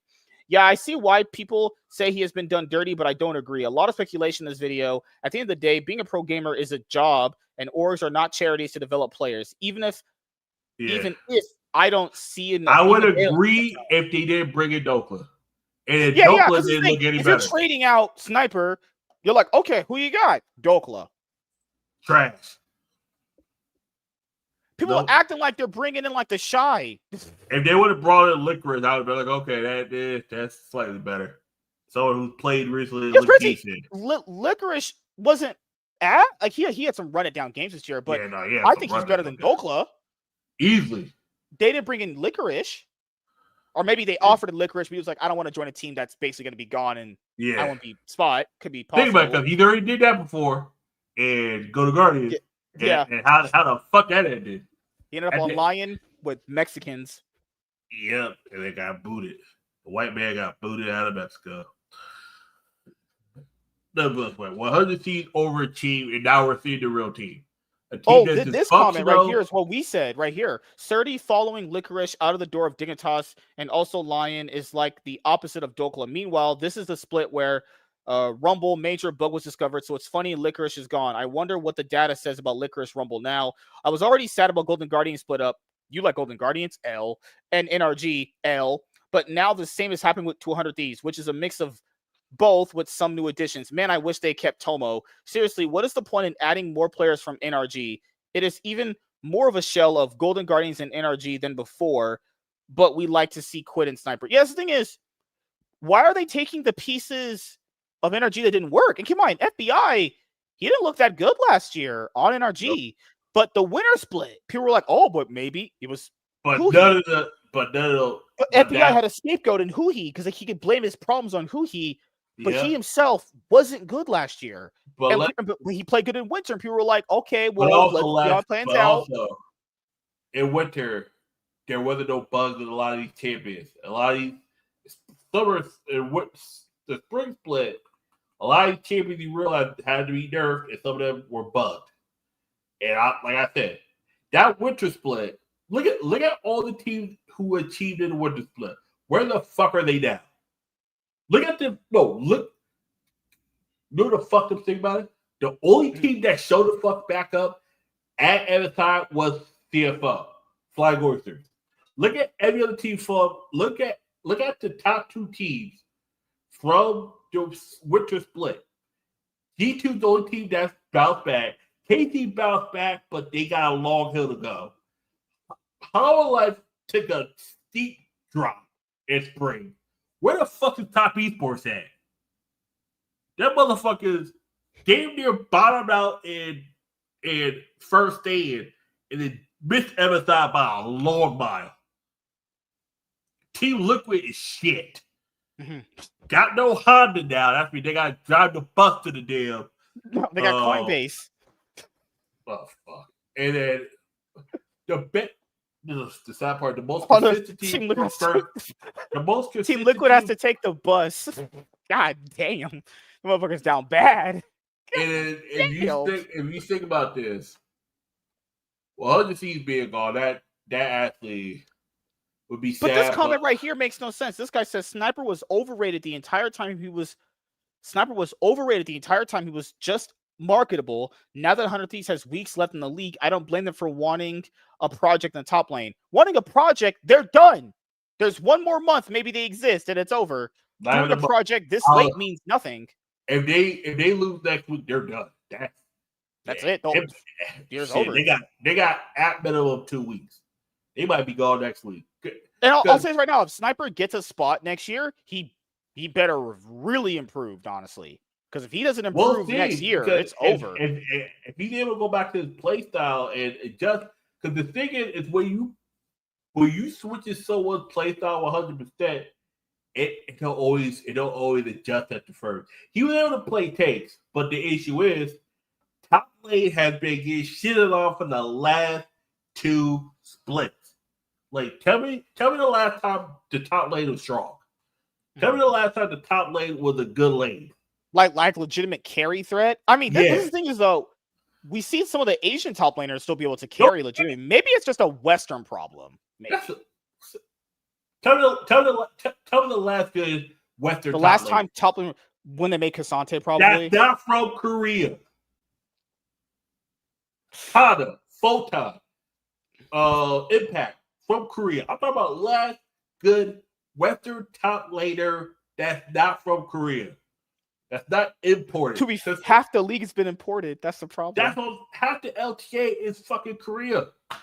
Like shit. This is Korea's retirement home. Teams are Korea. The best top laner that wasn't Korea. I mean, at one point, who's not from the East. We had TSM had Broken Blade at one point. Yeah. When Licorice was he's from Europe. No, he's American, right? Or he's from Europe. Yeah, Licorice when he was very good. Like Broken Blade from Europe, or he's from here. Broken Blade from Turkey. Turkey, okay. He looked American. God damn. Yeah. That's what I'm trying. I've always tried to tell people. Most of this league, LTA has always been propped up by imports. Even when Cloud9 made the run at Worlds in 2018 and made top 4, Jensen's European. I'm looking at the team. The only player, I mean, Fudge would count from here, even though he's from Australia. Fudge from Australia, yeah. he technically counts here because he damn near. Like you said, best top laners are Thanatos, Whippo, Fudge, Photon. Yep. None of those people are American. None of them. The next one you said was Castle, also not American. Look at all the American players we have left.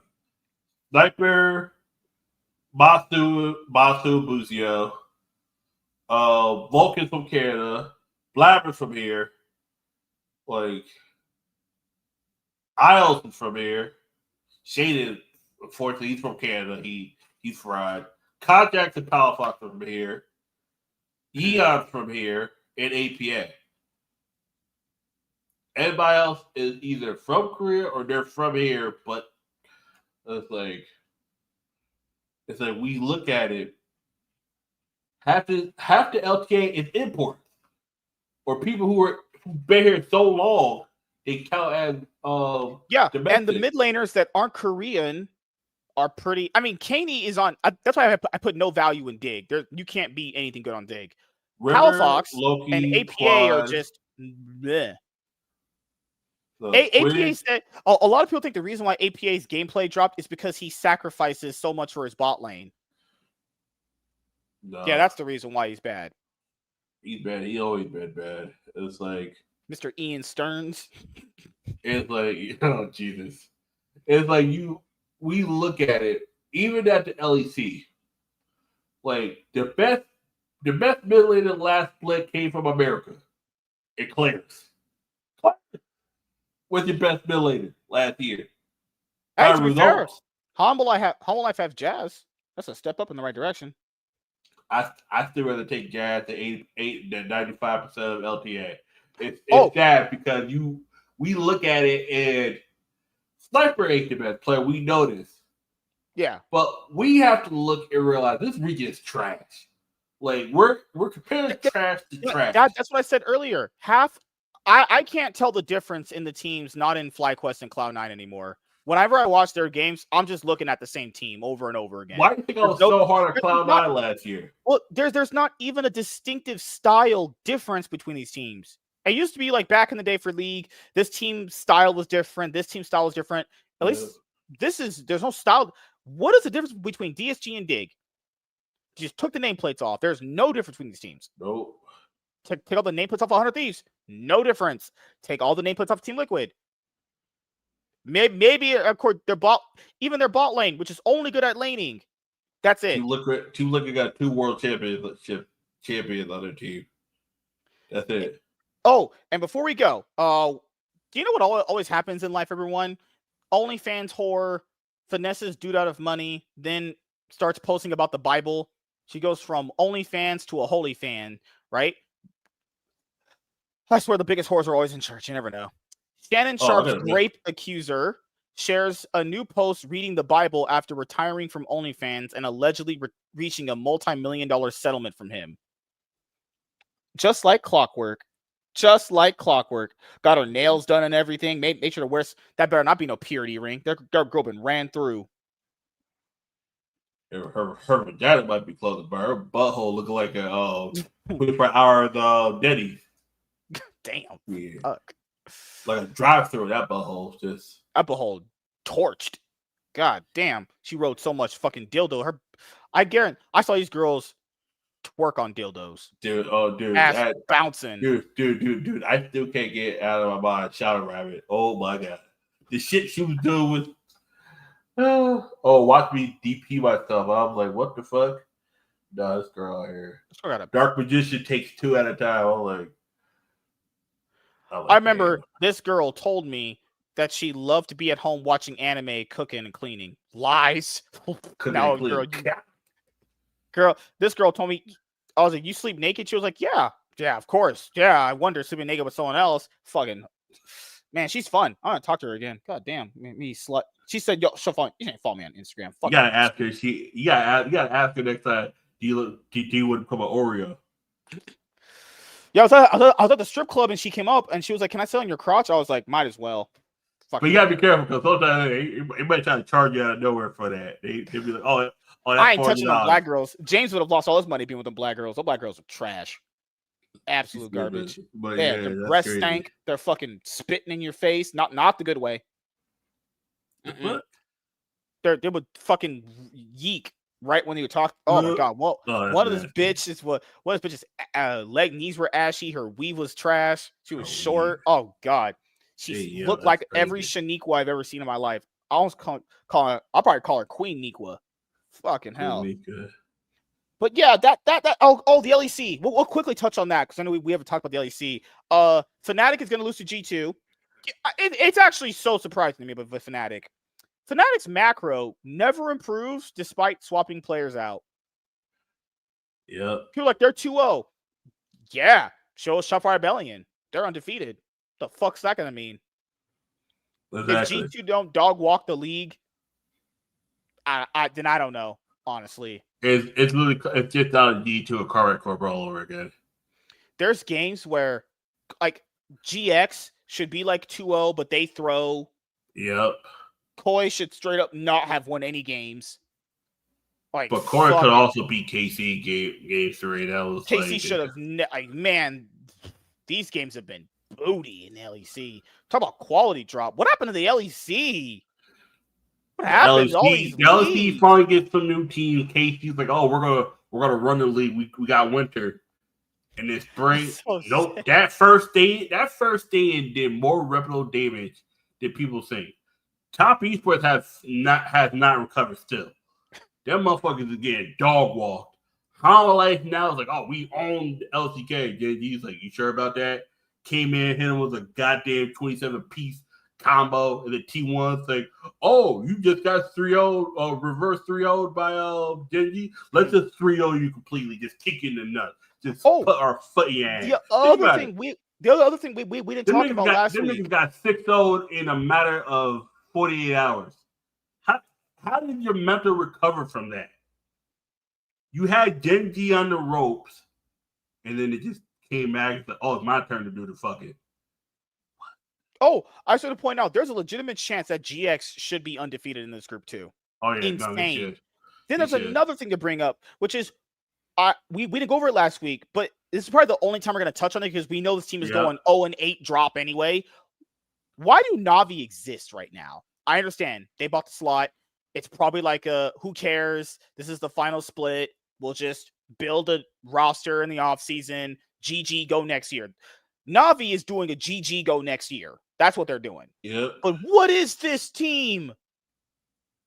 Fager should have literally just did what Veya did on Los Ratones, not take this. I think he may have just fucked over his entire chance. Oh no, I know, he's done. He's done. They role swap Malrong to support. He wasn't even like a decent jungler.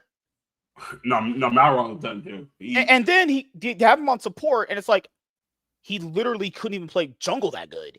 Now he's gonna be the dictator of your macro. Good lord.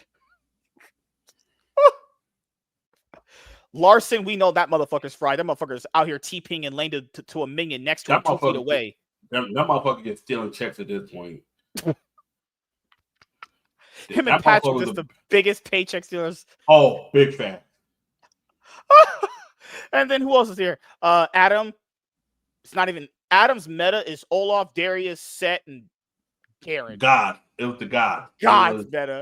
It was Garen, Olaf, Darius, and Set. Yeah, it was those four. Once they told him he had to play Rumble, Cho'Gath, Jax, Cassante, and Bessa, Sion, he was just trash. He's just not even a human being. Just play anything meta. Hey, that's still better than fucking Merwin playing. What the fuck did he play top? Everything. He plays everything top.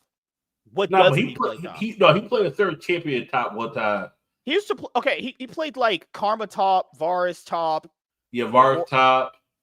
He's so lucky that this meta allows Aurora top because you can play Aurora top. Oh, Adam can't play Aurora top for the shit. Oh, God damn. No. That is embarrassing. Anything that requires more than 3 clicks at a time, Adam's gonna fuck that up. Who else is here? Hansam D. Just a random Korean. You gotta get 3 levels down on how Hansam did. Just Na'Vi, go next year. I understand. You came in the last split. Na'Vi, just throw your split. Just throw your slot. Give it to Misfits Games. Try to convince Misfits to come back into the league.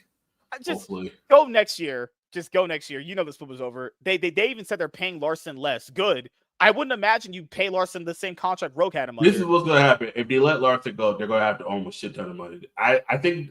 Oh yeah, it's just let him play out the contract and finish it. They're gonna do one of those things where they pay him over time. It's gonna be one of those Bobby Vanilla contracts where Larson might be getting paid 3 years down the line. Larson could retire this year and still get paid for 3 years. They're going to split that check. Vitality basically burnt all their chances. And this is why I always say, do not treat splits like they're worthless. Because if you do, you get into a position like Vitality where they're like, okay, we're just going to play Hylissang again in winter. Okay, cool. We have spring. Now we're going to just try out Niski role swap to support. Trash. And then the owner of Vitality goes, they fail again, they gone. Just like my dad in my life. Gone. If I'm Team Vitality, I'm looking for the seller right now.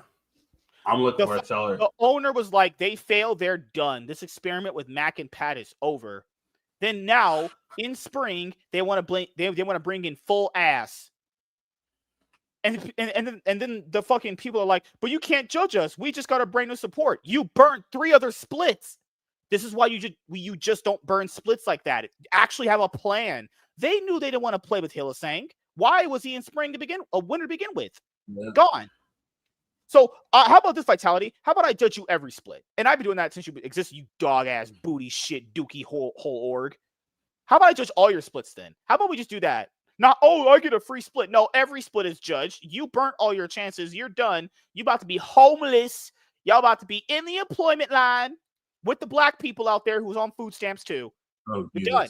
Stickiness. Trash. Oh, but spring doesn't matter. What are you building towards? We're building towards summer. The fuck does that even mean? You sound like a retard. We're building to what? L's? O2 drops? Vitality and Na'Vi might as well be the same team at this point. Who cares? Yep. GX improved over these people. Then we got against the Karmine Corp drama. So here essentially is the Karmine Corp drama. Vladdy called out Karmine Corp fans and they got mad. That's what happened. Now, Chaz is on record saying he hates you motherfuckers. That's what he said. He hates you fans. Yep. Karmine Corp fans are some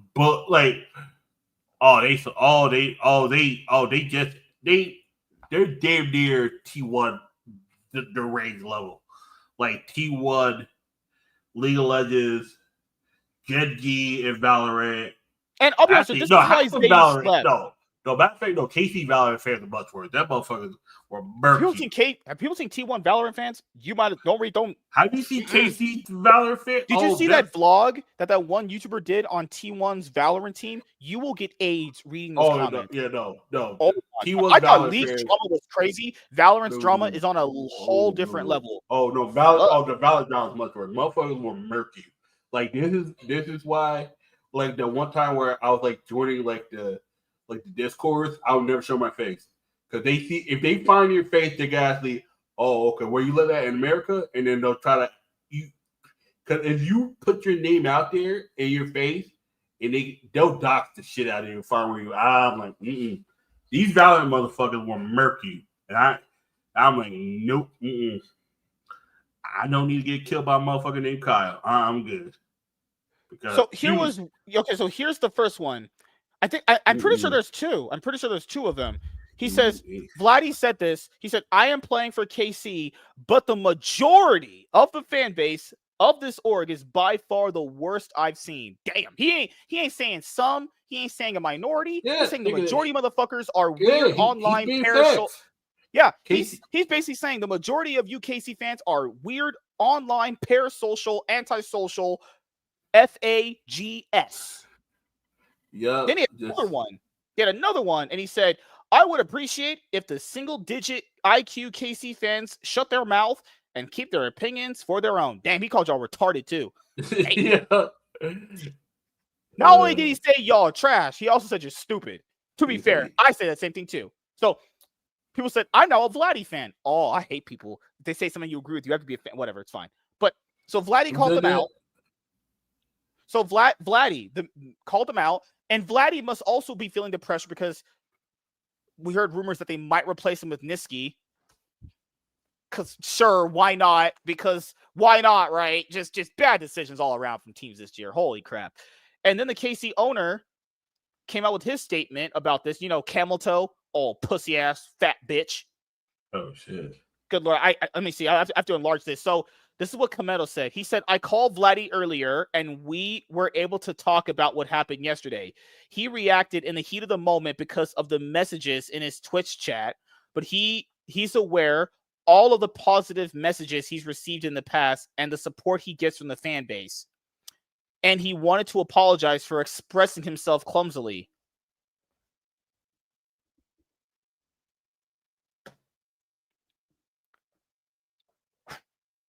I'm going to stroke. Oh! We recommend that he step away from social media. Oh! Oh, wow. Oh, wow. Oh, wow. We recommend he step away from social media and focus on the end of the season. Now let's all move together. Then he says, now let's all move forward together, support the team, and aim for that World's qualification. I hate these people. Holy shit. People are going to be like, MSK, what's the problem with this? First of all, the fans are the one talking shit to Vladdy. Vladdy says, you guys are stupid, you're trash, and you're dumb. The owner says, maybe the mid laner should take some time off social media, not the retarded, parasocial, crazy fans you have. No. Don't tell them, Kometo, that they should be on social media. Tell your mid laner to get on social media. The issue is, and coming from as someone who's from the outside, the fans didn't take a fucking chill pill.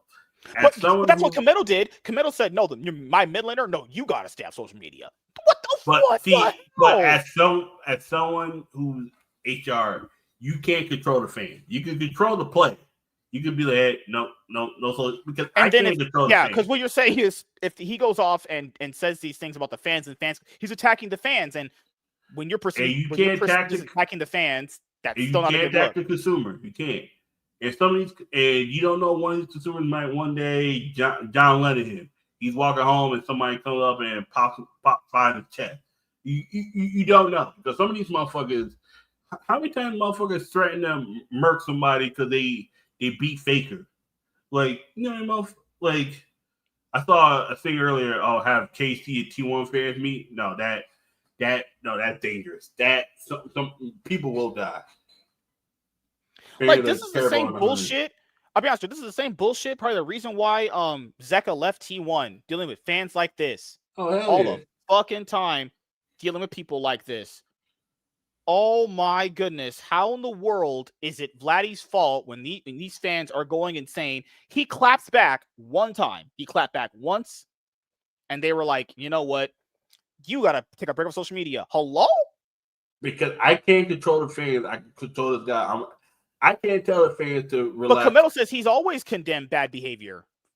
I've condemned bad behavior. The issue is you can't condemn the people that are paying to watch you play. That's the customer is always right even when they're wrong, and that's the issue. We, as someone in management, even if my worker is correct, they're wrong because they're not supposed to say anything. They're supposed to be, oh, we have the best fans in the world.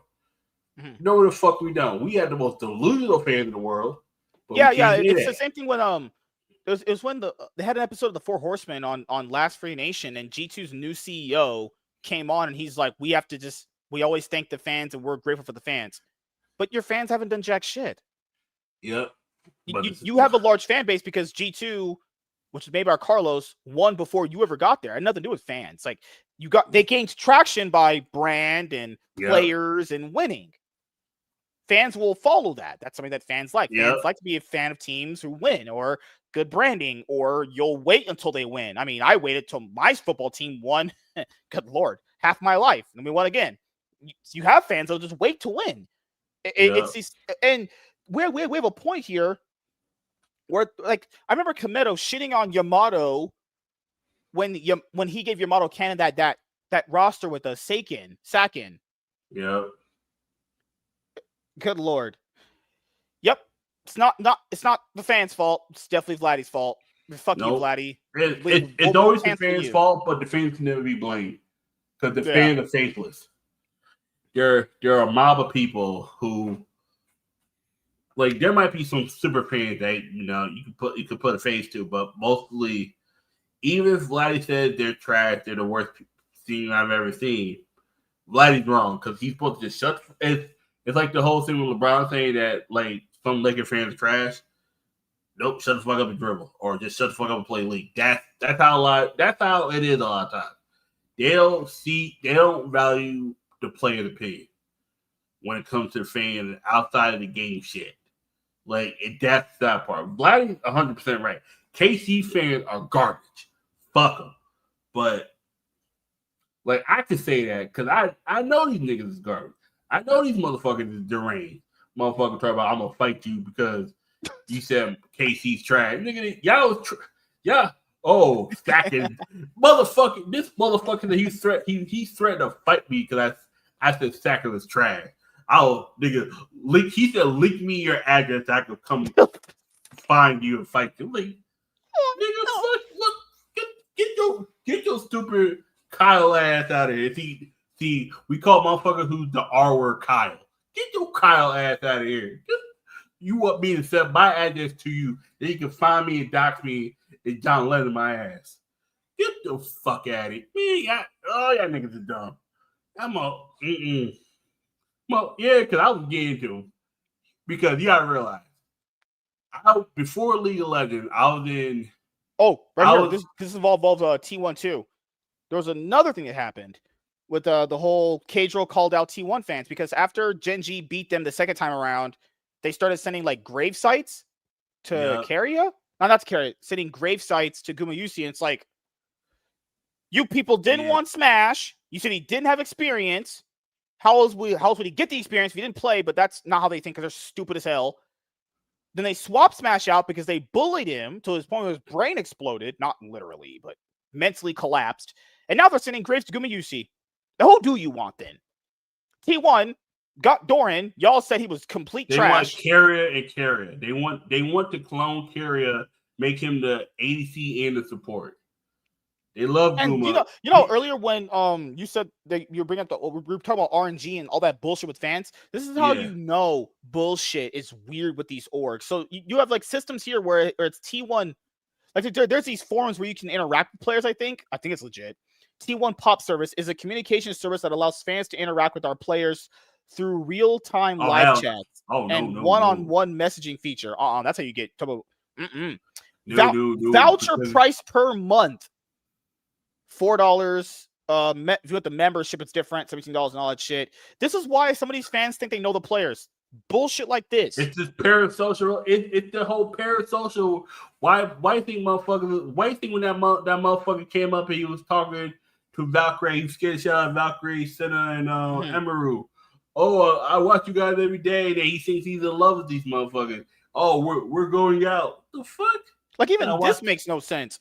There's literally no chance you can talk to Faker for $17. Yeah, that has to be some like random AI generated bullshit to scam fans because they know fans are that dumb. They'll legitimately think they're talking to Faker. Yeah. Oh, it's like, I'm talking Faker ain't trying to talk to your ass. Hell no. The only person they probably talk to is Doran. Doran's probably doing all 5 voices. They bullied Doran recently to ending his stream really quickly. Yeah. Earlier it was the week when it was the week they lost to Nongshim and Homolife when they were getting fisted that week. Yeah. And they bullied him to end his stream. They're like, "Why are you so bad? We lost Zeus for you. Zeus died so you could be in." I was like, "Fuck!" And then come around, he gets them to MSI. Yeah. But those same fans, those same fans ain't gonna stay in our business and be like, "Oh, we're sorry." I'm like. No offense, none of y'all niggas need to stream. If y'all got to stream, no face cam. No face cam. They motherfuckers do not need to know where you're at. Like, don't do no face meetups in public. No nothing. You got that. You need presidential security. These motherfuckers is loony. Like, no. That's all I need. And this is why this stuff needs to be called out. Like this, there was a guy that said after T1 beat KT, he's about to come to the studio and stab Faker. Over losing. And now, I'll be honest, if you're a KT fan, that's your problem. I'd have dumped that org years ago. Yeah, that's true. Because but I'm a lifelong KT fan. That's sad. He should have left after 2023. But damn. as someone who's done security, I don't want another Christina Grimmie situation where you got a person who's supposed to be a fan comes up to you and then shoots you. I've seen that shit, not the Christina Grimmie, because I wasn't security at the time. But I've seen motherfuckers get attacked. A fan of yours who's supposed to be a fan, that's the same shit happened with Rebecca Schaefer. A fan of hers found where she was at, her apartment, stalked her the first day, came back the second time. She was scared of her mind, got shot and killed. Like, people don't understand. Some of these fans, all they have is that one individual. I keep using him as an excuse. He was a guy who was a super fan. Stayed out there for days. God, John Lennon, is that all you want? John Lennon knew something wasn't right. He knew this might be the last day he lives. Mm-hmm. Goes to 11. Guy's still there. Says goodnight. And then as he's walking into his apartment, 5 shots ring out, tear through John Lennon. It's like, you don't know these people are fucking unhinged. And now that there's internet, motherfuckers can hide behind this shit. Also, the K-Popify thing that T1 did to their team was the worst thing they ever could have did to the players. And then also that happened with G2. Think about Hansama went from looking like a fucking nerd. Have you seen Hansama before and after? Look at Hansama before with the glasses, with the red hair, look nerdy as hell. And now he's popified. He hasn't went back since. Motherfuckers out here is making like parasocial relationship with Carrier. Oh, Carrier's my baby. No, go to some of these. This is why I stay off fucking Reddit. Some of these motherfuckers is direct. Like that's the thing. That's also maybe one of the reasons why Zeus left. Like he could last year. Oh, they had the second worst beyond Faker. Faker will always have it worse. Because you gotta realize, Carrier's looking at the little baby, he's a singer, and then with the whole new team, oh my god. People want to dress Faker up, Carrier as a baby. People want to have Faker's kids. There's a woman that wanted to get a 5-team, you know what? It was T1. I having to spend a night with T1. There's Korean porno. Oh my god. I went down a rabbit hole last year. I was like, there's this OF fan who I cannot find for the life of me now, who wanted to get a 5-man team of T1. Whoever won Worlds from LCK was going to, and it just happened to be T1. Because if it was JG, it would have been Chovy. It would have been, oh my god, you're fucking kidding me. This one wanted to get her back blown out. I'm like, by T1. I'm like, what the fuck is this? What the fuck is? I'm like, this shit's deranged. This shit's fucking stupid. I'm sticking in my head. See, when you idolize somebody, you don't know how far that motherfucker's going to go. That motherfucker's you have these fans where apparently when they don't win, it's the end of the world, but then they say no tournament matters, but world. But why are you angry then? They literally said MSI because they don't like losing. If no tournament matters, but you should not be losing. Yeah, no tournament matters until your team loses. That's the key. That's the same thing that happened with the Lakers. Oh, Lakers win the in-season tournament, and then they don't win the finals. Oh, the in-season tournament doesn't fucking matter. They went from LeBron James was king. Oh, he has a championship that Michael Jordan would never have, and then LeBron James loses in the second round. And you can understand that's why Zeus also didn't want to be here. People are weird. Now, keep in mind, Zeus potentially made. No, it doesn't matter where he would fucking go, but it was much worse on T1.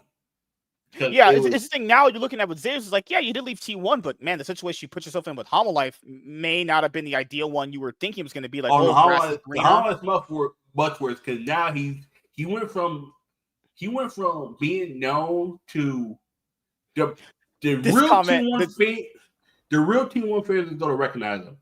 The fringe ones, they won't even recognize him anymore. This comment right here shows the mentality of these people. I'll just read it here before you go.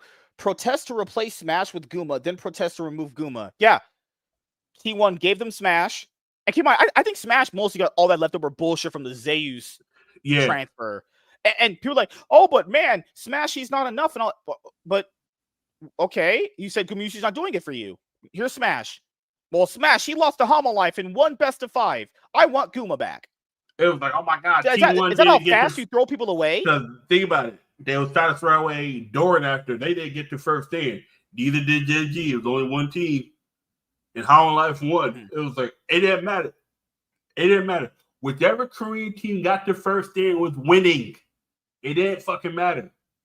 And keep in mind the ownership of T1 said, you don't make MSI, you don't have a job next split. So to them it matters because T1's sponsorship deals and brand is based off we win. There is no tournament that they see that doesn't matter to them because their brand is winning. So winning to them means you win a tournament, whether it has a significance more than later to matter to the organization. You need to win. They literally said, same with Vitality. You lose, you're done. What happened? They made MSI. But you guys bullied Doran earlier this year. You're like, you're trash. You can't carry. You ching chong small-eyed bitch. Like, god damn, just railing this guy for hours. And he's the motherfucker that carried Faker to MSI. Bet you wouldn't have thought that. Who saved T1 against CFO when Faker was criminally ching chonging his ass down the mid lane? Doran saved him. They wouldn't even got this far without him. And it's so weird how they'll love you on Monday, hate you on Tuesday. Let Doran get to Worlds Finals and have a game like he had out in best in that Gen G upper bracket final. Oh God, he probably shouldn't open the internet for a week. Oh hell yeah! Don't open the internet for a week, Doran. If you ever get to Worlds Finals and lose, please don't do that. So yeah, before we go, are you gonna be making? Oh, Pokemon Worlds is happening this week. Are you gonna? Yeah. I'll put that video coming out, but dude, are you allowed to stream it or anything? You have to co-stream it or anything, or just if it's weird. If you have your volume low enough, you can. Pokemon doesn't care if you're as long as you're not partnered. That's how fair. If you're not partnered, you can stream. But I won't be around to stream it. I'll be playing Pokemon this weekend. I got a Pokemon parties to go Sunday. I'm doing like this Pokemon thing where I'm like, I got some of the people on my team on the team I'm on to fill out a fantasy draft because they did one last year, but they didn't do one this year. And I was gonna put out a video, which I'm not gonna lie, I was like, fuck, there's too many teams. There's too many. It wasn't like 2 years ago where you could literally just there's like 3 or 4 actual good decks that could win. There's too many decks that can win this time. It's too wide open where I'm like, I might end up putting out one if I could get around to it in the morning. I might put out this team's gonna win Worlds. But if I don't, I probably just gonna be like, I'm probably gonna do a review of Worlds after. Are you playing one of the best decks in the tournament too? Yeah, Go Dango. Okay. Do you see that winning, or you see another deck winning? I think another. See, I don't know what deck, because the top 3 decks. Last year you were on the money. You said that Mew deck was going to win. I think. Yeah, the year before, I was on the money. The reason why, because of the power level. That was the deck I was playing at. Okay, I played all 3 decks that were in the top 4. The 2 decks I lost in the top 4 were the same deck I was playing. The deck in the finals was the one I had built. That was the one they made they made a structure deck out of it, like the Pokemon equivalent of Yu-Gi-Oh! Structure deck. 2 decks for $30 would get you. Imagine winning Worlds with a $60 deck. It get paid $25,000 at that time. Now $50,000. Yeah, that's what it was. You get some extra cards. Last year I was close. I said Gardevoir. There wasn't. I fucked up the meta bad. I didn't realize how popular Red Dragon was going to be. But the year before, 2023, that year was a lot easier to predict because the meta was a lot. There was about 7 decks that can win, but there was 3 that were like, if you're playing one of these 3, you got a good chance of succeeding. This year, it is so fucking wide open. It's not even funny. Like last year, Iron Swords won, but it really shouldn't have won because the whole scandal that went down. Oh, wait a minute! Before we go, I know. Very last thing. You used to play Roblox. I knew you were big into that a long time ago.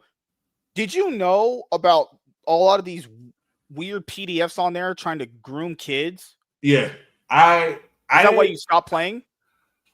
No, I stopped playing because they did an update, and I was one of the first people that had an account on there. It fucked up my account, and then the issue is too, and this is how I found out there was PDF files.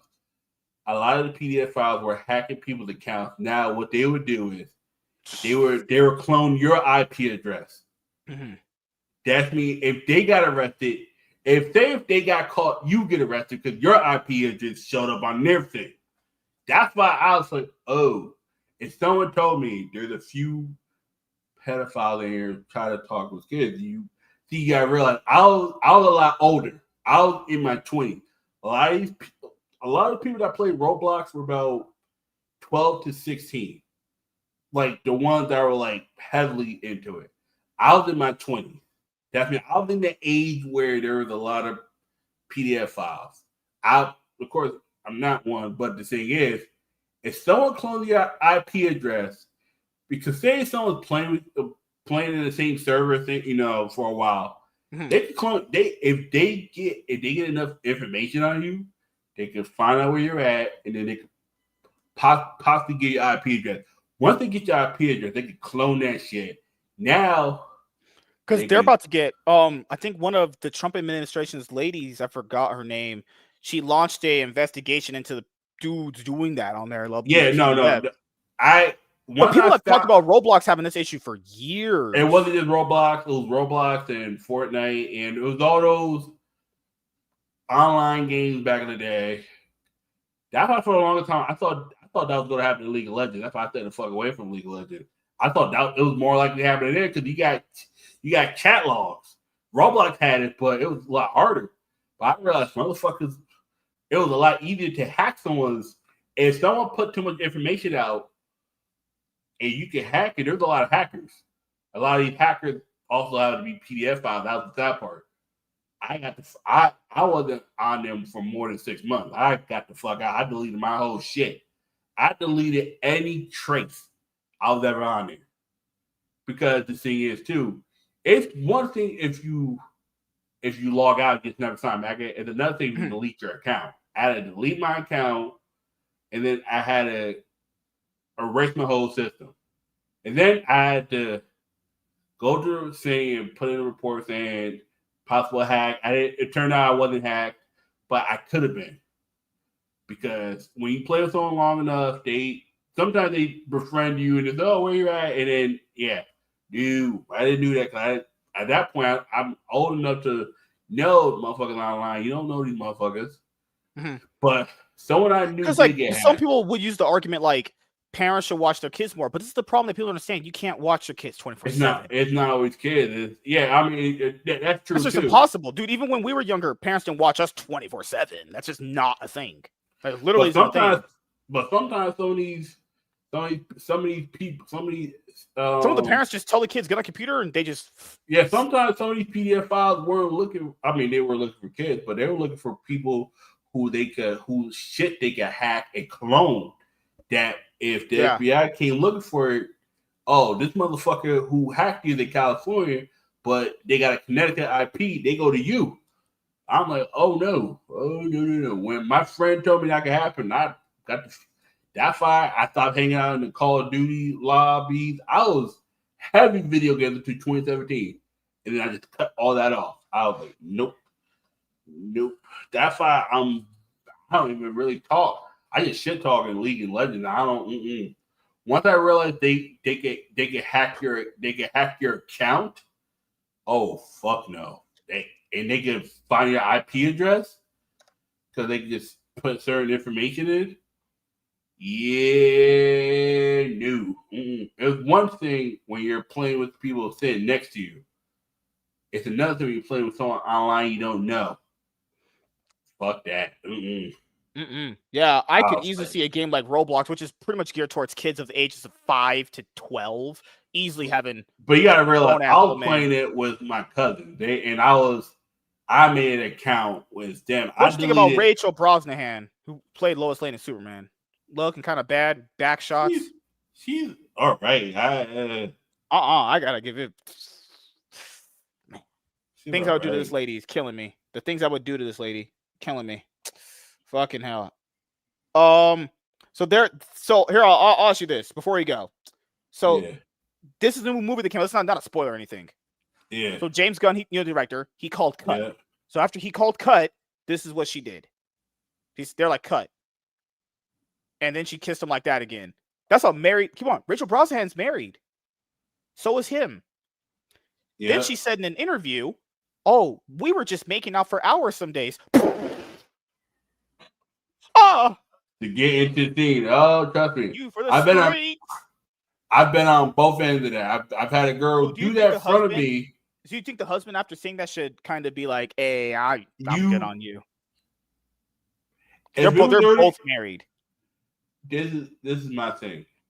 Barring that comment she made earlier, she literally said a comment a few weeks ago. I remember I bookmarked it, which was, "Yeah, we would just make out for hours some days on set." When they go, "What? What did you just say?" This is how I would take it. If the relationship Choking on his already, dick, like, if the relationship was already rocky, you end it. If it's somewhere it was like she needed that therapy, you gotta realize you don't want to end a marriage. It depends on how long you're married to. If you're married under 5 years, end that shit. End it now. Don't get too invested in it.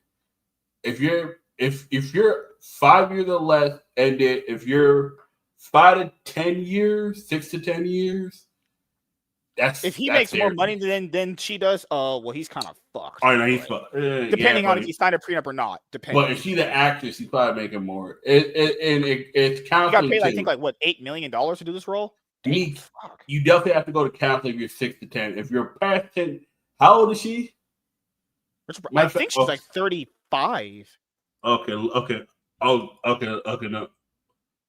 What's it? Yeah, I was correct. Yeah, she's 35. She was born 1990. Oh shit, damn, she's a year older than me. God damn.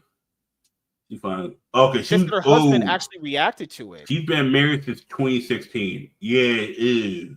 I'm saying you got a hot wife. I put my tongue in that bitch's ass. I'm not. We ain't playing. I'm about to smash your wife, bitch. Wait a second. What the fuck do I? Kate Spade is her aunt. She looks like Kate Spade. Holy fuck. And David Spade is her uncle-in-law.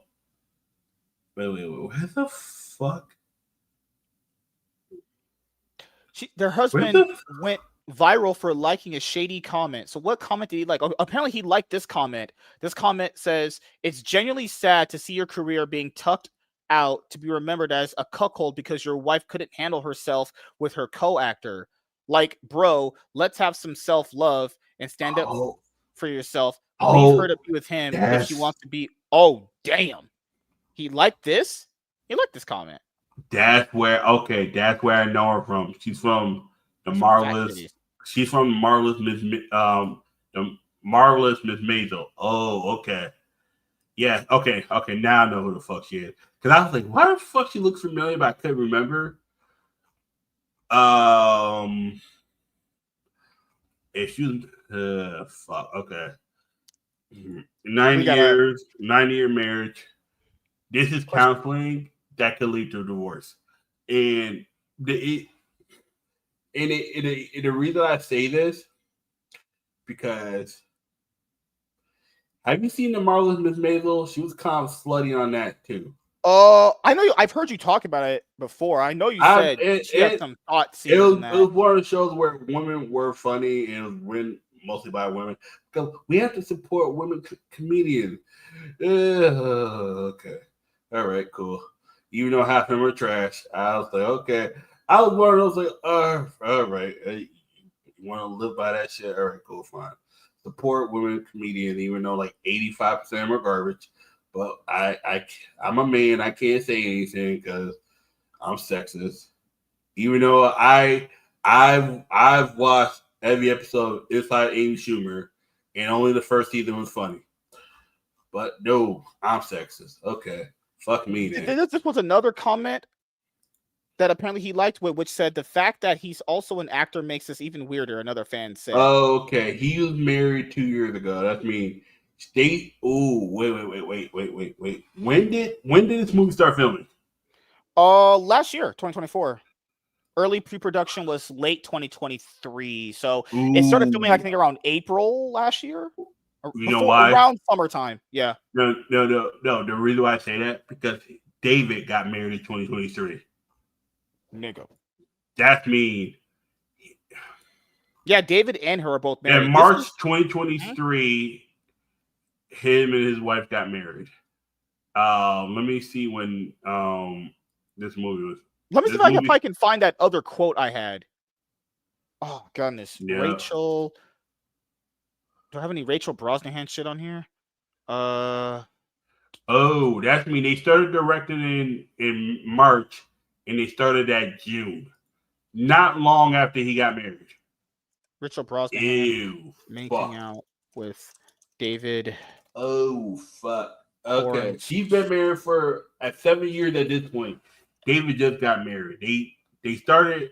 Gunn was confirmed to be directing in March, and they started directing, and they got casted in June.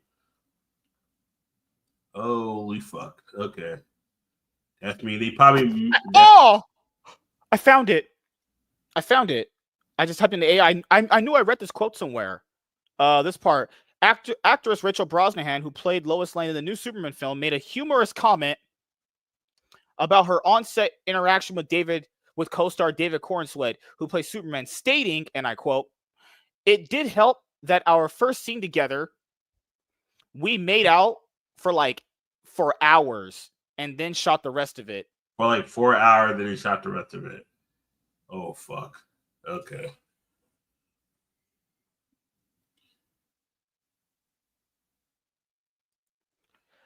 I just want to know what happened after the cameras ended that day and they went back to their hotel rooms because, they film in different places, obviously. Now they'll just film in one location. Did she go to his hotel room? Like, hey, your tongue was really tasty on set earlier. Pants down. Probably bent him over, put her tongue in his ass because, white women do that these days. Oh, she's calling right now. Fuck. God, that's my kind of girl. She was probably into it because she's older than him. Yeah, she's 35. He is 30 or 28. He's 28. No, he's 32. Yeah. He was born 93. He was born, 93. He was born July of 93. She was born 1990. It's not a bad gap. It's you look at it though. Okay, I thought this was from Rachel. This is an actual website called The Gay Times. The quote says, "It felt warm inside." That's just I'm good. Look. I can be anything. Oh, I remember that she was the main lead. Yeah, Emily. I was thinking that too. I was like, why the fuck she looks so familiar? I was like, oh, the Marvelous Miss Maisel. I still have to watch the final season. I haven't watched it. I caught up. It was pretty funny in my opinion. It's about a woman in the 60s doing comedy. At first, I thought this is trash. No, I was wrong. It was pretty good. She was on what that show was, Kevin Spacey, House of Cards. Yeah. I was like, fuck. Yeah, no, she came off flooding on the show too. That's me. Oh shit, she got a husband. Also, this was one of the pictures they had at the red carpet premiere. This was her and him. Look how much you grabbing that. Look how you grabbing that. Fuck. Shit, he just newly married too. Oh fuck. David. He got married in 2023. Buddy, what is going on, dude? You fucking a what? You fucking a woman of not married 9 years or 7 years at that point. She has one now point. 9 years. I'm about to. Oh, Rachel, Jesus Christ! What? She has an Instagram page. She has pronouns in her bio. God damn it! Son of a bitch. She's I great. didn't tell you that. Oh, this woman's insane. Oh yeah, Rachel. How I'm telling you right now. I'm telling you right now. Women like this are they're into butt play. I'm telling you right now. Trust me. What? Is that where your mind went after what we just figured out? Is that where your mind? Hey man. She said, "Oh, me and him made out for hours." Okay, made out. Okay. What do you mean by made out? I've had a girl make out with my butt one time. That was weird. Okay. Like literally, I was sleeping. How about we're just discovering they're just having an affair on set and they're both married, and Chad's like, man, this girl made a Hey, I'm not. Hey, you think they were just making out? No, that she was throwing. She probably slipped her tongue somewhere. It was like, okay, really. James Gunn's like, oh. If you're married to her and she's touched, oh no, nah, you for the streets, bitch. I would smash her. I'm not lying, but you for the streets. You would for the streets. I still remember as Miss Maisel, but Lois was like, this okay, big titty one right here. Damn, fuck. This one, hey, man, they really into the part of Clark Kent and Lois Lane. Shit, yeah. They got that chemistry locked down. She's her profile on Facebook is an actor, mother of dogs. Oh, wait a second. If she doesn't have any kids, oh yeah, no, that's GG's. She voted she lives in New York. She voted in New York. Holy shit. Yeah, no, that part I knew. I knew she was from the East Coast, New York. Thank God. Fuck.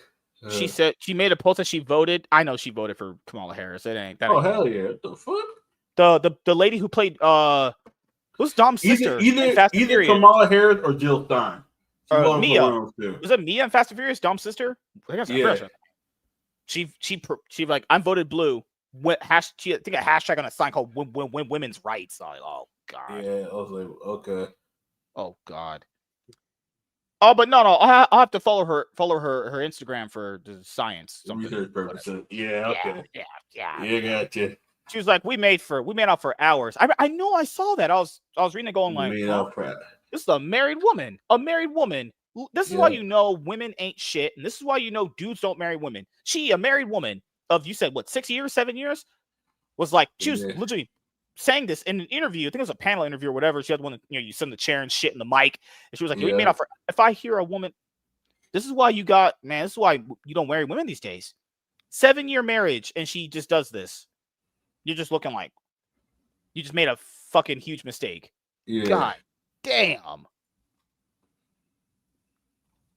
I want to say I feel bad for the guy, but good lord. Because sometimes you don't know. Like sometimes you legitimately don't know, and it just comes out of left field because women lose interest in you so fast. It just happens that. Once she saw that she was next to Superman, he's all buff as fuck. He got really that too. Plus, if James Gunn's like, I need to see real chemistry between you two, that happens a lot of times.